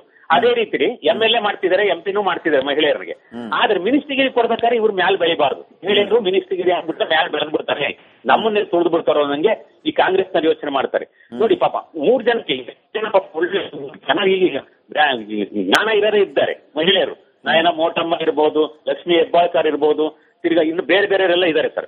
ಯಾರಿಗಾದ್ರೂ ಒಂದು 3 ಜನಕ್ಕೆ ಅಟ್ಲೀಸ್ಟ್ 3 ಜನ, 33 ಜನದಲ್ಲಿ 3 ಜನನಾದ್ರೂ ಮಹಿಳೆಯರಿಗೆ ಕೊಟ್ಟಿದ್ರೆ ಇವತ್ತು ಎಷ್ಟೋ ಗೌರವ ಇರೋದು. ಮಹಿಳೆಯರ ಪಕ್ಷ ಅಂತಾರೆ, ಅಲ್ಲಿ ಮಸೂದೆ ಗಡ್ಡಿ ಮಾಡ್ತಾರೆ, ಇಲ್ಲಿ ಮಹಿಳೆಯರಿಗೆ ಮಂತ್ರಿಗಿರಿ ಕೊಡಲ್ಲ. ಹೀಗಿದ್ರೆ ಮತ್ತೆ ಮಹಿಳೆಯರಿಂದ ಯಾತಕ್ ಬೇಕು ಇವ್ರಿಗೆ? ಮಹಿಳೆಯರು ಓದ್ ಏನಕ್ಕೆ ಬೇಕು? ಮಹಿಳೆಯರ ಸ್ಥಾನ ಕೊಡ್ಬೇಕು ತಾನೆ. ಅವರು ಮಂತ್ರಿಗಳಾಗಬೇಕು, ಅವರು ಬೆಳಿಬೇಕು, ಅವರು 50% ಅಂತ ಅಟ್ಲೀಸ್ಟ್ 3 ಜನಕ್ಕೆ ಮಿನಿಸ್ಟ್ರಿಗಿರಿ ಕೊಟ್ಟಿದ್ದು ಒಂದು ತೂಕ ಇರೋದು ಇವತ್ತು ಸಚಿವ ಸಂಪುಟದಲ್ಲಿ. ಅದು ಕೊಡ್ಬೇಕಾದ್ರೆ ಇವ್ ನೋಡಿ, ಮೊದಲನೇ ಸಚಿವ ಸಂಪುಟ ವಿಸ್ತರಣೆ ಮಾಡಿದಾಗ ಇಲ್ಲ.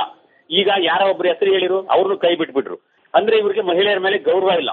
ವೋಟಿಂಗ್ ಮಾತ್ರ ಮಹಿಳೆಯರು ಬೇಕು, ಮಂತ್ರಿಗಿರಿ ಕೊಡ್ಬೇಕಾದ್ರೆ ಮಹಿಳೆಯರು ಬೇಕಿಲ್ಲ ಇವ್ರಿಗೆ. ನಮ್ ಪ್ರಕಾರ ಏನಪ್ಪಾ ಅಂದ್ರೆ ಮಹಿಳೆಯರನ್ನ ವಿಶ್ವಾಸ ತಗೋಬೇಕು, ಅವ್ರನ್ನು ಬೆಳೆಯೋದಕ್ಕೆ ಬಿಡಬೇಕು. ಮಹಿಳೆಯರು ಬರಬೇಕು, ಗಂಡಸರಿಗೆ ಸಮಾನವಾಗಿ ಬರಬೇಕು, ಮಿನಿಸ್ಟರ್ ಆಗ್ಬೇಕು, ಅವ್ರಿಗೂ ಅನುಭವ ಬರ್ತಾ ಇರಬೇಕು.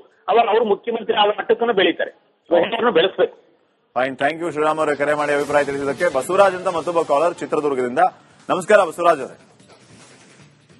ಬಸವರಾಜ್ ಅವರೇ ನಮಸ್ಕಾರ, ಧ್ವನಿ ಕೇಳಿಸ್ತಾ ಇದೆಯಾ? ಬಸವರಾಜ್ ಅವರೇ ಧ್ವನಿ ಕೇಳಿಸ್ತಾ ಇದ್ರೆ ನಿಮ್ಮ ಅಭಿಪ್ರಾಯವನ್ನ ತಿಳಿಸಬಹುದಾಗಿದೆ. ಫೈನ್. ನೋಡಿ, ಸಂಪುಟದಲ್ಲಿ ಮಹಿಳೆಯರಿಗೆ ಸ್ಥಾನಮಾನ ಸಿಕ್ಕಿಲ್ಲ, ಪ್ರಾತಿನಿಧ್ಯ ಸಿಕ್ಕಿಲ್ಲ, ಇದು ಯಾಕೆ ಅನ್ನುವಂತಹ ಪ್ರಶ್ನೆ ಈಗ ಮೂಡ್ತಾ ಇರೋದು, ಆಕ್ರೋಶಕ್ಕೆ ಕಾರಣ ಆಗ್ತಾ ಇರುವಂತದ್ದು. ಪ್ರಾತಿನಿಧ್ಯ ಇಲ್ಲ, ಮತಗಳು ಬೇಕು, ಇದು ಯಾವ ಲೆಕ್ಕಾಚಾರ? ರಾಘವೇಂದ್ರ ಅಂತ ಚಿಕ್ಕಬಳ್ಳಾಪುರದಿಂದ ಕರೆ ಮಾಡಿದ್ದಾರೆ. ರಾಘವೇಂದ್ರ ಅವರು ನಮಸ್ಕಾರ. ನಮಸ್ಕಾರ ಸರ್. ಎಸ್ ಸರ್, ತಮ್ಮ ಅಭಿಪ್ರಾಯ ಏನು ಸರ್? ಸರ್, ಈಗ ಏನು ಡಿ.ಕೆ. ಶಿವಕುಮಾರ್ ಅವರ ಸಚಿವ ಸಂಪುಟದಲ್ಲಿ ಒಬ್ಬ ಮಹಿಳೆಯನ್ನು ತಗೊಳ್ದೇ ಇರತಕ್ಕಂಥದ್ದು, ಮುಂದಿನ ದಿನಗಳಲ್ಲಿ ಕಾಂಗ್ರೆಸ್ ಪಕ್ಷಕ್ಕೆ ಮಹಿಳೆಯರು ಬೆಂಬಲ ಕೊಡೋದಿಲ್ಲ ಸರ್. ದಯಮಾಡಿ ಅವರು ಆದಷ್ಟು ಬೇಗ ಒಬ್ಬ ಮಹಿಳಾ ಸಚಿವರನ್ನ ಕಾಂಗ್ರೆಸ್ ಸರ್ಕಾರದಲ್ಲಿ ಸಚಿವರನ್ನಾಗಿ ಮಾಡೋದ್ರಿಂದ ಉತ್ತಮ ಆಗ್ತದೆ. ಇದು ನಾವು ವಿರೋಧ ಮಾಡ್ತೀವಿ ಸರ್. ಮಹಿಳೆಯರಿಗೆ ನಾವು ಸಚಿವ ಸಂಪುಟದಲ್ಲಿ ಸ್ಥಾನ ಕೊಡದೇ ಇರ್ತಕ್ಕಂಥದನ್ನ ನಾವು ವಿರೋಧ ಮಾಡ್ತೀವಿ. ಮುಂದಿನ ದಿನಗಳಲ್ಲಿ ಪಕ್ಷಕ್ಕೆ ಹಿನ್ನಡೆ ಆಗ್ತದೆ.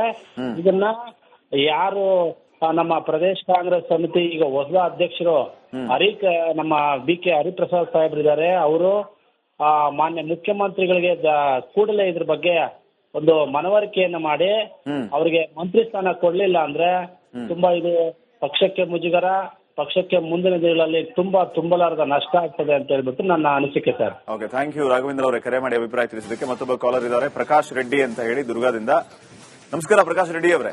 ನಮಸ್ತೆ ಸರ್. ಎಸ್ ಸರ್, ತಮಗೇನ್ ಅನ್ಸುತ್ತೆ? ಮಹಿಳೆಯರಿಗೆ ಪ್ರಾತಿನಿಧ್ಯ ಸಿಗ್ಲಿಲ್ಲ, ಏನ್ ಆಗ್ಬೇಕಾಗಿಲ್ಲ ಸರ್? ನಾವು ನಿನ್ನೆ ನೋಡಿದ್ವಿ, ಕೇಂದ್ರದಲ್ಲಿ ಮಹಿಳಾ ಮೀಸಲಾತಿ ಬಗ್ಗೆ ಇವರು ಎಲ್ಲ ಗಲಾಟೆ ಮಾಡಿ ಸ್ಟ್ರೈಕ್ ಮಾಡಿದ್ರು ಸರ್.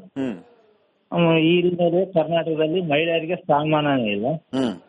ಪ್ರತಿಯೊಂದು ಮನೆ ಗೃಹಲಕ್ಷ್ಮಿಗೆ 2000 ರೂಪಾಯಿ ಆಗ್ತಾ ಇರ್ತಕ್ಕಂಥ ಸರ್ಕಾರದಲ್ಲಿ ಈ ಸರ್ಕಾರದಲ್ಲಿ ಮಹಿಳೆಗೆ ಪ್ರಾತಿನಿಧ್ಯ ಇಲ್ಲ ಅಂದ್ಮೇಲೆ ಇವ್ರು ಎಂತ ಸರ್ಕಾರ ಮಾಡ್ತಿದ್ದಾರೆ ಸರ್? ಮನೆ ಯಜಮಾನಿ ಅಂತ ಒಬ್ರು ಇರ್ಬೇಕಲ್ಲ ಹೆಣ್ಮಗಳು, ಅವ್ರ ಮನೆ ಯಜಮಾನಿ ಅಂತ ಒಬ್ರು ಇಲ್ಲ ಅಂದ್ಮೇಲೆ ಸರ್ಕಾರದಲ್ಲಿ ಇದೆಂತ ನ್ಯಾಯ? ಯಾರಾದ್ರೂ ಒಬ್ರು ಕೊಡ್ಬೇಕಾಗಿತ್ತು. ಈ ಸರಿ ಅದು ಮಹಿಳೆಯರಿಗೆ ಅನ್ಯಾಯ ಆಗಿದೆ ಅಂತ ನನ್ನ ಅಭಿಪ್ರಾಯ ಸರ್. ಅಲ್ಲ, ಆಕ್ಚುಲಿ ಹೆಸರಿತ್ತು, ಆದ್ರೆ ಲಾಸ್ಟ್ ಮೂಮೆಂಟ್ ಅಲ್ಲಿ ಡಿಲೀಟ್ ಆಯ್ತು. ಅದು ಕೂಡ ಇನ್ನೊಂದು ರೀತಿಯ ಆಕ್ರೋಶಕ್ಕೆ ಕಾರಣ ಆಗಿದೆ. ಮಹಿಳೆಯರಿಗೆ ನೀವು ಅವಮಾನ ಮಾಡಿದ್ರಿ ಅಂತ ಹೇಳಿ. ಸರ್, ಅವಮಾನನೇ. ಮತ್ತೆ ಪ್ರತಿ ಸಾರಿ ಹೇಳ್ತಾರೆ ಮಹಿಳಾ ಮೀಸಲಾತಿ ಬಗ್ಗೆ ಜೋರಾಗಿ ಧ್ವನಿ ಮಾಡಿದ್ರು, ನಮ್ ಕರ್ನಾಟಕದಲ್ಲಿ ಹೋಗಿ ಗಲಾಟೆ ಮಾಡಿ ಬಂದ್ರು. ಆದ್ರೆ ಇಲ್ಲಿ ಏನು ನಡೀತಾ ಇಲ್ಲ, ಮಹಿಳೆಯರಿಗೆ ಸ್ಥಾನಮಾನ ಇಲ್ಲ ಅಂತ ಅರ್ಥ ಆಯ್ತು. ಏನ್ ಮಾಡ್ಬೇಕಾಗಿತ್ತು ಸರ್ಕಾರ? ನಿಮ್ಗೇನ್ ಅನ್ಸುತ್ತೆ? ಸರ್ಕಾರದಲ್ಲಿ ಪ್ರತಿನಿಧ್ಯ ಕೊಡ್ಬೇಕಾಗಿತ್ತು, ಕನಿಷ್ಠ ಆದ್ರೂ ಇಬ್ಬರಿಗೆ ಆದ್ರೂ ಮಹಿಳೆಯರಿಗೆ ಕೊಡ್ಬೇಕಾಗಿತ್ತು.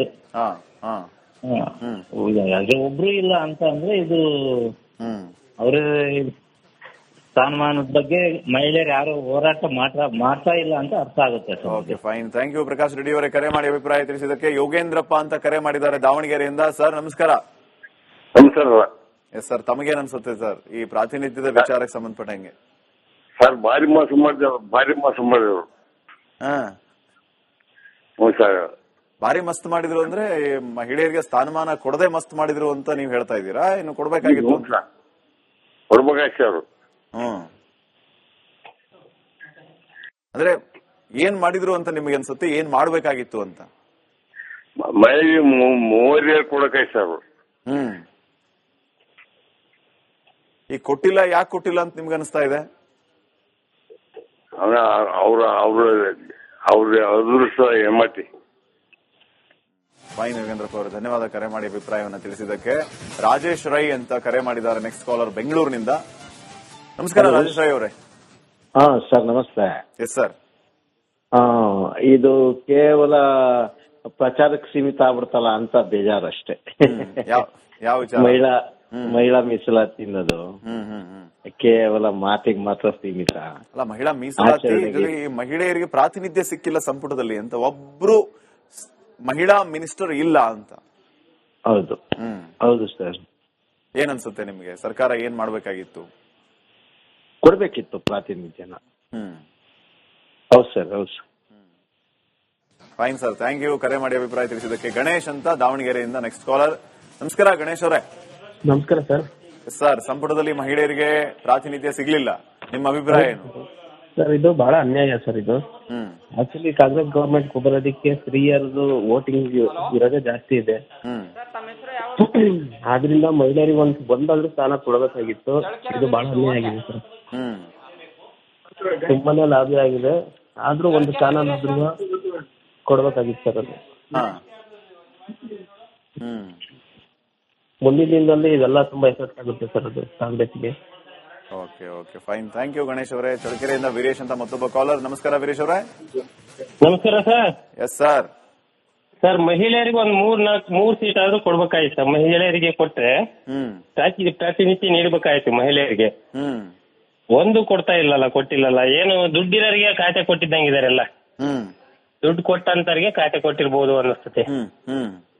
ಮಹಿಳೆಯರಿಗೆ ಕೊಟ್ಟಿಲ್ಲ ಅಂದ್ರೆ ಎಲ್ಲ ದುಡ್ಡಿರೋರಿಗೆ ಖಾತೆ ಕೊಟ್ಟಿರ್ತಾರೆ. ಎಲ್ಲ 3-4 ಸರಿ ಗೆದ್ದಿರೋ ಅಂತವ್ರಿಗೆ ಮಿನಿಸ್ಟ್ರಿ ಕೊಟ್ಟಿಲ್ಲ. ಒಂದ್ ಸರಿ 2 ಸರಿ ಗೆದ್ದಿರೋ ಕೊಟ್ಟಾರ, 4-5 ಸರಿ ಗೆದ್ದಿರೋ ಅಂತವರಿಗೂ ಕೊಟ್ಟಿಲ್ಲ. ಹಂಗಾಗಿ ಇಲ್ಲಿ ಏನೋ ನಡೀತಾ ಇದೆ ಇಲ್ಲಿ. ಖಾತೆ ಕೊಟ್ಟಿಲ್ಲ. ಈಗ ಮಹಿಳೆಯರಿಗೆ ಒಂದ್ 2 ಆದ್ರೂ 3 ಆದ್ರೂ ಕೊಡ್ಬೇಕಾಗುತ್ತೆ. ಫೈನ್, ಥ್ಯಾಂಕ್ ಯು ವೀರೇಶ್ ಅವರೇ. ಕರೆ ಮಾಡಿ ಅಭಿಪ್ರಾಯ ತಿಳಿಸಿದ್ದಕ್ಕೆ. ಪುಷ್ಪರಾಜ್ ಅಂತ ಕರೆ ಮಾಡಿದ್ದಾರೆ. ಪುಷ್ಪರಾಜ್ ಅವರೇ ನಮಸ್ಕಾರ. ನಮಸ್ತೆ ಸರ್. ನಮಸ್ತೆ. ಎಸ್ ಸರ್, ತಮಗೇನ್ ಅನ್ಸುತ್ತೆ, ನಿಮ್ಮ ಅಭಿಪ್ರಾಯ ಏನು? ಸರ್, ಇದು ಮಹಿಳಾ ಮೀಸಲಾತಿ ಬಗ್ಗೆ ಬಹಳ ಹೋರಾಟ ಮಾಡ್ತಾರೆ ಸರ್. ಆದ್ರೆ ಮಹಿಳೆಯರನ್ನ ಕಡೆಗಣಿಸ್ತಾರೆ ಸರ್. ಪ್ರತಿ ಇದ್ರಲ್ಲೂ ಮಹಿಳೆಯರು ಹೆಚ್ಚು ವೋಟಿಂಗ್ ಸಂಖ್ಯೆಯಲ್ಲೂ ಜಾಸ್ತಿ ಇದಾರೆ ಸರ್ ಅವರು. ಆದ್ರೆ ಅವ್ರಿಗೆ ಪ್ರಾತಿನಿಧ್ಯ ಕೊಡಬೇಕಾದ್ದು ಪ್ರಥಮ ಆದ್ಯತೆ ಸರ್ ಇವ್ರದ್ದು. ಅದನ್ನ ಇವರು ಪೂರ್ತಿ ಕಡೆಗಣಿಸಿ ತಮಗೆ ಯಾಗ ಬೇಕಾ ಆ ರೀತಿ ಮಾಡ್ಕೊಂಡ್ ಸರ್. ಸಂವಿಧಾನ ಬಗ್ಗೆ ಮಾತಾಡ್ತಾರೆ ಸರ್ ಇವರು. ಆಮೇಲೆ ಕಟ್ಟ ಕಡೆ ಜನರಿಗೂ ಪ್ರಾತಿನಿಧ್ಯ ಸಿಗಬೇಕು ಅಂತ ಮಾತಾಡ್ತಾರೆ ಸರ್. ಆದ್ರೆ ಹೆಣ್ಮಕ್ಳಿಗೆ ಮಾತ್ರ ಯಾವ್ದನ್ನು ಕೊಡೋದಿಲ್ಲ ಸರ್. ಈ ರೀತಿ ಮಾಡಿದ್ರೆ ಹೆಂಗ್ ಸರ್ ಇವರು? ಇದು ಸಮಾಜಕ್ಕೆ ವಿರೋಧ ಸರ್. ಹೆಣ್ಮಕ್ಳಿಗೆ ಮಾಡಿದ ಅಗೌರವ ಸರ್ ಇದು. ರಾಜ್ಯಾದ್ಯಂತ ಹೆಣ್ಮಕ್ಳಿಗೆ ಬಹಳ ಅಗೌರವ ತೋರಿಸಿದ್ರು ಸರ್ ಇವರು.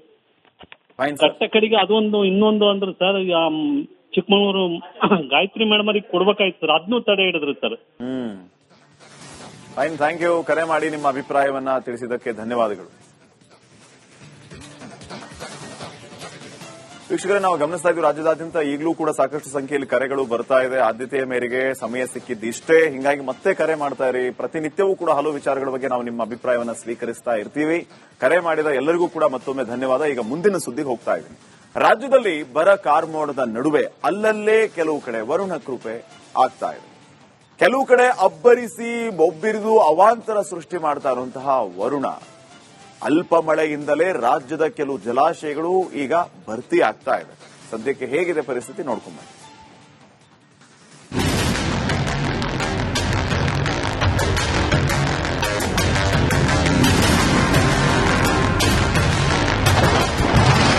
ಬರ ಕಾರ್ಮೋಡದ ನಡುವೆ ವರುಣ ಸಿಂಚನ. ಮಳೆಯ ಅಬ್ಬರಕ್ಕೆ ಕೆಲವೆಡೆ ಅವಾಂತರ ಸೃಷ್ಟಿ. ರಾಜ್ಯದಲ್ಲಿ ಒಂದೆಡೆ ಬರದ ಛಾಯೆ ರೈತರ ಬದುಕನ್ನ ಹೀನ. ಅರೆ ಕಡಿಮೆ ಹಾಕು, ಆದ್ರೆ ಅಸ್ಲಿ ಹಾಕು. MDH ಕಾಶ್ಮೀರಿ ಕೆಂಪು ಮೆಣಸಿನ ಪೌಡರ್ ಸತಿಗೆ ತಂದಿಟ್ಟಿದೆ. ಆದರೆ ಮತ್ತೊಂದು ಕಡೆಗೆ ವರುಣ ಅಬ್ಬರಿಸಿದ್ದ ರಾಜ್ಯದ ಹಲವೆಡೆ ಜನಜೀವನವೇ ಅಸ್ತವ್ಯಸ್ತವಾಗಿದೆ. ಇನ್ನು ಕೆಲವೆಡೆ ನಿರಂತರ ಮಳೆಯಿಂದ ಜಲಾಶಯಕ್ಕೆ ಭಾರಿ ಮಟ್ಟದಲ್ಲಿ ನೀರು ಹರಿದು ಬರ್ತಾನೆ ಇದೆ.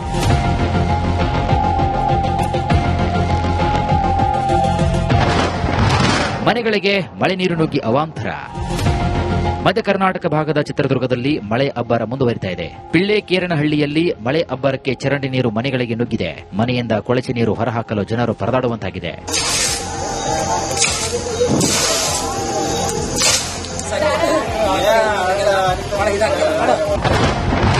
ನಿರಂತರ ಮಳೆಯಿಂದ ಗುಡ್ಡ ಕುಸಿತ. ಶಿವಮೊಗ್ಗದಲ್ಲಿ ನಿರಂತರ ಮಳೆಗೆ ಹೊಸನಗರದ ದೊಡ್ಡನಗದಿಯಲ್ಲಿ ಗುಡ್ಡದ ಮಣ್ಣು ಕುಸಿತವಾಗಿದೆ. ಗುಡ್ಡ ಕುಸಿತದಿಂದ ರಾವೆ ಗ್ರಾಮದ ದೊಡ್ಡನಗದಿಯಲ್ಲಿ ಒಂದು ಮನೆಯ ಗೋಡೆ ಹಾಗೂ ದನದ ಕೊಟ್ಟಿಗೆ ಸಂಪೂರ್ಣವಾಗಿ ಹಾನಿಯಾಗಿದ್ದು ಘಟನಾ ಸ್ಥಳಕ್ಕೆ ಅಧಿಕಾರಿಗಳು ಭೇಟಿ ನೀಡಿ ಪರಿಶೀಲನೆ ನಡೆಸಿದರು.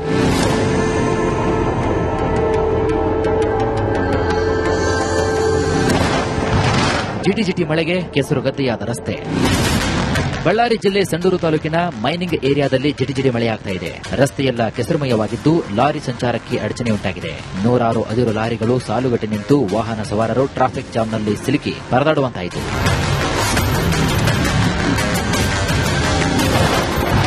ಮಳೆ ಅಬ್ಬರಕ್ಕೆ ಜನಜೀವನ ಅಸ್ತವ್ಯಸ್ತ. ತುಮಕೂರಿನಲ್ಲಿ ಸಂಜೆ ಸುರಿದ ಮಳೆಗೆ ಜನರು ಪರದಾಡುವಂತಾಯಿತು. ಏಕಾಏಕಿ ಅಬ್ಬರಿಸಿದ ವರುಣಾರ್ಭಟಕ್ಕೆ ವಾಹನ ಸವಾರರು ಹಾಗೂ ಜನರು ಪರದಾಡುವಂತಾಯಿತು.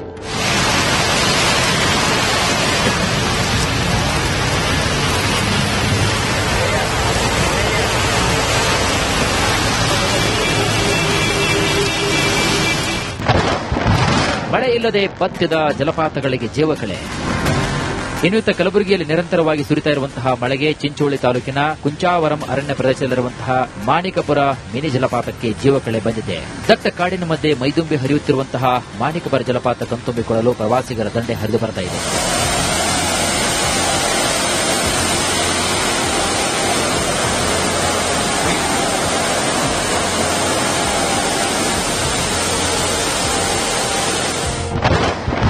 ಮೈದುಂಬಿದ ತುಂಗಿಗೆ ಬಾಗಿನ ಅರ್ಪಣೆ. ಮಲೆನಾಡು ಭಾಗದಲ್ಲಿ ಸುರಿತಾ ಇರುವಂತಹ ಧಾರಾಕಾರ ಮಳೆಗೆ ತುಂಗಾ ನದಿಯಲ್ಲಿ ನೀರಿನ ಮಟ್ಟ ಹೆಚ್ಚಳವಾಗಿದೆ. ಮೈದುಂಬಿ ಹರಿಯುತ್ತಿರುವಂತಹ ತುಂಗೆಗೆ ಶಿವಮೊಗ್ಗ ಶಾಸಕ ಎಸ್ಎನ್ ಚನ್ನಬಸಪ್ಪರಿಂದ ಬಾಗಿನ ಅರ್ಪಣೆ ಮಾಡಿದರು.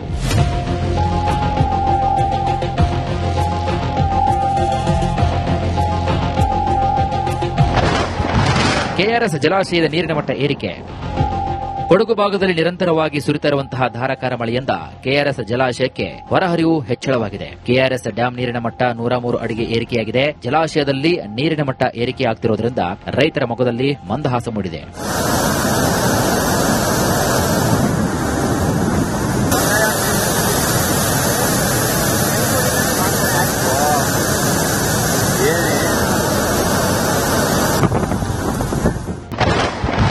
ತುಂಗಭದ್ರಾ ಜಲಾಶಯ ಅರ್ಧ ಭರ್ತಿ.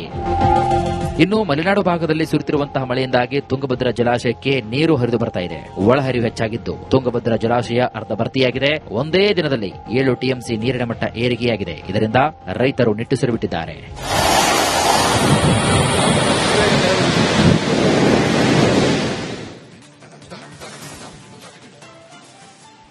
ತಮಿಳುನಾಡು ರಾಜಕೀಯದಲ್ಲಿ ಕಾವೇರಿ ಕಿಚ್ಚು ಧಗಧಗಿಸ್ತಾ ಇದೆ. ಈ ನಡುವೆ ನಟಿ ತ್ರಿಷಾ ವಿರುದ್ಧ ಉದಯನಿಧಿ ಸ್ಟಾಲಿನ್ ನೀಡಿದ ಅದೊಂದು ಹೇಳಿಕೆ ಅಲ್ಲೋಲ ಕಲ್ಲೋಲವನ್ನೇ ಸೃಷ್ಟಿ ಮಾಡಿದೆ. ಹಾಗಾದ್ರೆ ಉದಯನಿಧಿ ಹೇಳಿದಂತಹ ಆ ಮಾತೇನು, ಬಂಧನದ ಸಂದರ್ಭದಲ್ಲಿ ನಡೆದಂತಹ ಹೈ ಡ್ರಾಮಾ ಏನು, ಈಗಷ್ಟೇ ವಿಚಾರಣೆ ಎದುರಿಸಿ ಹೊರಬಂದಿದ್ದಾರೆ ಉದಯನಿಧಿ ಸ್ಟಾಲಿನ್. ಎಲ್ಲದರ ಬಗ್ಗೆ ಕಂಪ್ಲೀಟ್ ರಿಪೋರ್ಟ್ ನಿಮ್ಮ ಮುಂದೆ.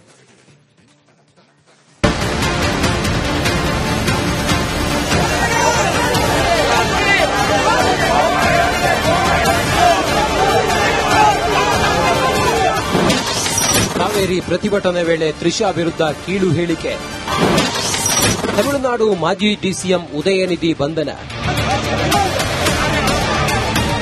ಉದಯನಿಧಿ ಸ್ಟಾಲಿನ್ ಯಾವಾಗಲೂ ವಿವಾದದ ಸುಳಿಯಲ್ಲೇ ಇರುತ್ತಾರೆ. ಇದೀಗ ನಟಿ ತ್ರಿಷಾ ವಿರುದ್ಧ ಡಬಲ್ ಮೀನಿಂಗ್ ಹೇಳಿಕೆ ಕೊಟ್ಟು ಅರೆಸ್ಟ್ ಆಗುವಂತೆ ಮಾಡಿದೆ.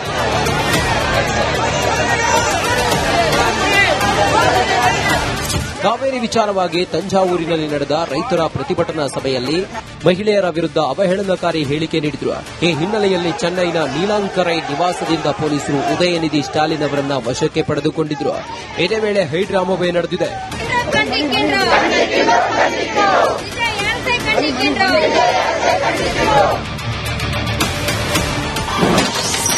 ಏನಿದು ವಿವಾದ? ತಂಜಾವೂರಿನಲ್ಲಿ ಕಾವೇರಿ ನೀರಿನ ಬಿಕ್ಕಟ್ಟಿನ ಕುರಿತು ನಡೆದ ಡಿಎಂಕೆ ಪ್ರತಿಭಟನಾ ಸಭೆಯಲ್ಲಿ ಮಾತನಾಡುತ್ತಿದ್ದ ಉದಯನಿಧಿ ಸ್ಟಾಲಿನ್, ನಮ್ಮ ಮುಖ್ಯಮಂತ್ರಿ ಕಾವೇರಿ ನೀರಿನ ವಿಷಯದ ಬಗ್ಗೆ ಬಾಯಿ ತೆರೆಯುತ್ತಿಲ್ಲ. ಅವರ ಏಕೈಕ ಚಿಂತೆ ಡಿಎಂಕೆ ವಿರುದ್ಧ ಸುಳ್ಳು ಪ್ರಕರಣಗಳನ್ನು ಹೇಗೆ ಹಾಕುವುದು ಎಂಬುದು ಅಷ್ಟೇ ಎಂದು ಹೇಳುವ ಮೂಲಕ ಮುಖ್ಯಮಂತ್ರಿ ವಿಜಯ್ ಸರ್ಕಾರವನ್ನ ಟೀಕಿಸುತ್ತಿದ್ದರು. ಇದೇ ವೇಳೆ ಜನಸಮೂಹದಿಂದ ತ್ರಿಷಾ ಎಂಬ ಘೋಷಣೆಗಳು ಕೇಳಿಬಂದವು.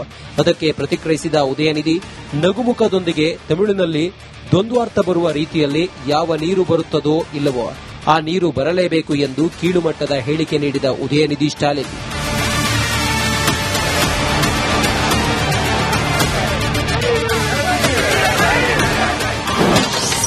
ಮದ್ರಾಸ್ ಹೈಕೋರ್ಟ್ ಆದೇಶ, ಉದಯನಿಧಿ ರಿಲೀಸ್. ನಟಿ ತ್ರಿಷಾ ವಿರುದ್ಧ ಡಬಲ್ ಮೀನಿಂಗ್ ಹೇಳಿಕೆ ವಿವಾದದಲ್ಲಿ ಅರೆಸ್ಟ್ ಆಗಿದ್ದ ತಮಿಳುನಾಡು ಪ್ರತಿಪಕ್ಷ ನಾಯಕ ಉದಯನಿಧಿ ಸ್ಟಾಲಿನ್ರನ್ನ ಬಿಡುಗಡೆ ಮಾಡಲು ಮದ್ರಾಸ್ ಹೈಕೋರ್ಟ್ ಆದೇಶಿಸಿದೆ. ಈ ಬೆನ್ನಲ್ಲೇ ಡಿಎಂಕೆ ಅಧ್ಯಕ್ಷ ಹಾಗೂ ಮಾಜಿ ಸಿಎಂ ಎಂಕೆ ಸ್ಟಾಲಿನ್ ವಿಜಯ್ ನೇತೃತ್ವದ ಟಿವಿಕೆ ಸರ್ಕಾರದ ವಿರುದ್ಧ ತೀವ್ರ ವಾಗ್ದಾಳಿ ನಡೆಸಿದ್ದಾರೆ.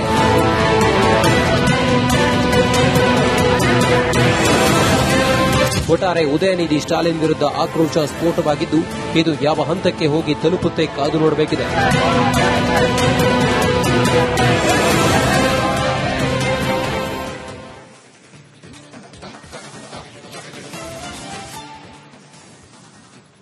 ಇದಾಗಿತ್ತು ಇವತ್ತಿನ ನಿಮ್ಮ ಧ್ವನಿ ಪ್ರೈಮ್ ನ್ಯೂಸ್. ನೋಡ್ತಾ ಇರಿ ರಿಪಬ್ಲಿಕ್ ಕನ್ನಡ, ಇದು ನಿಮ್ಮ ಧ್ವನಿ. ನಮಸ್ಕಾರ. ಗಂಟು ಕಟ್ಟಿಕೋ ಲವಂಗ, ಹಸಿರು ಏಲಕ್ಕಿಯಿಂದ ತುಂಬಿದ MDH T+ ಮಸಾಲೆ.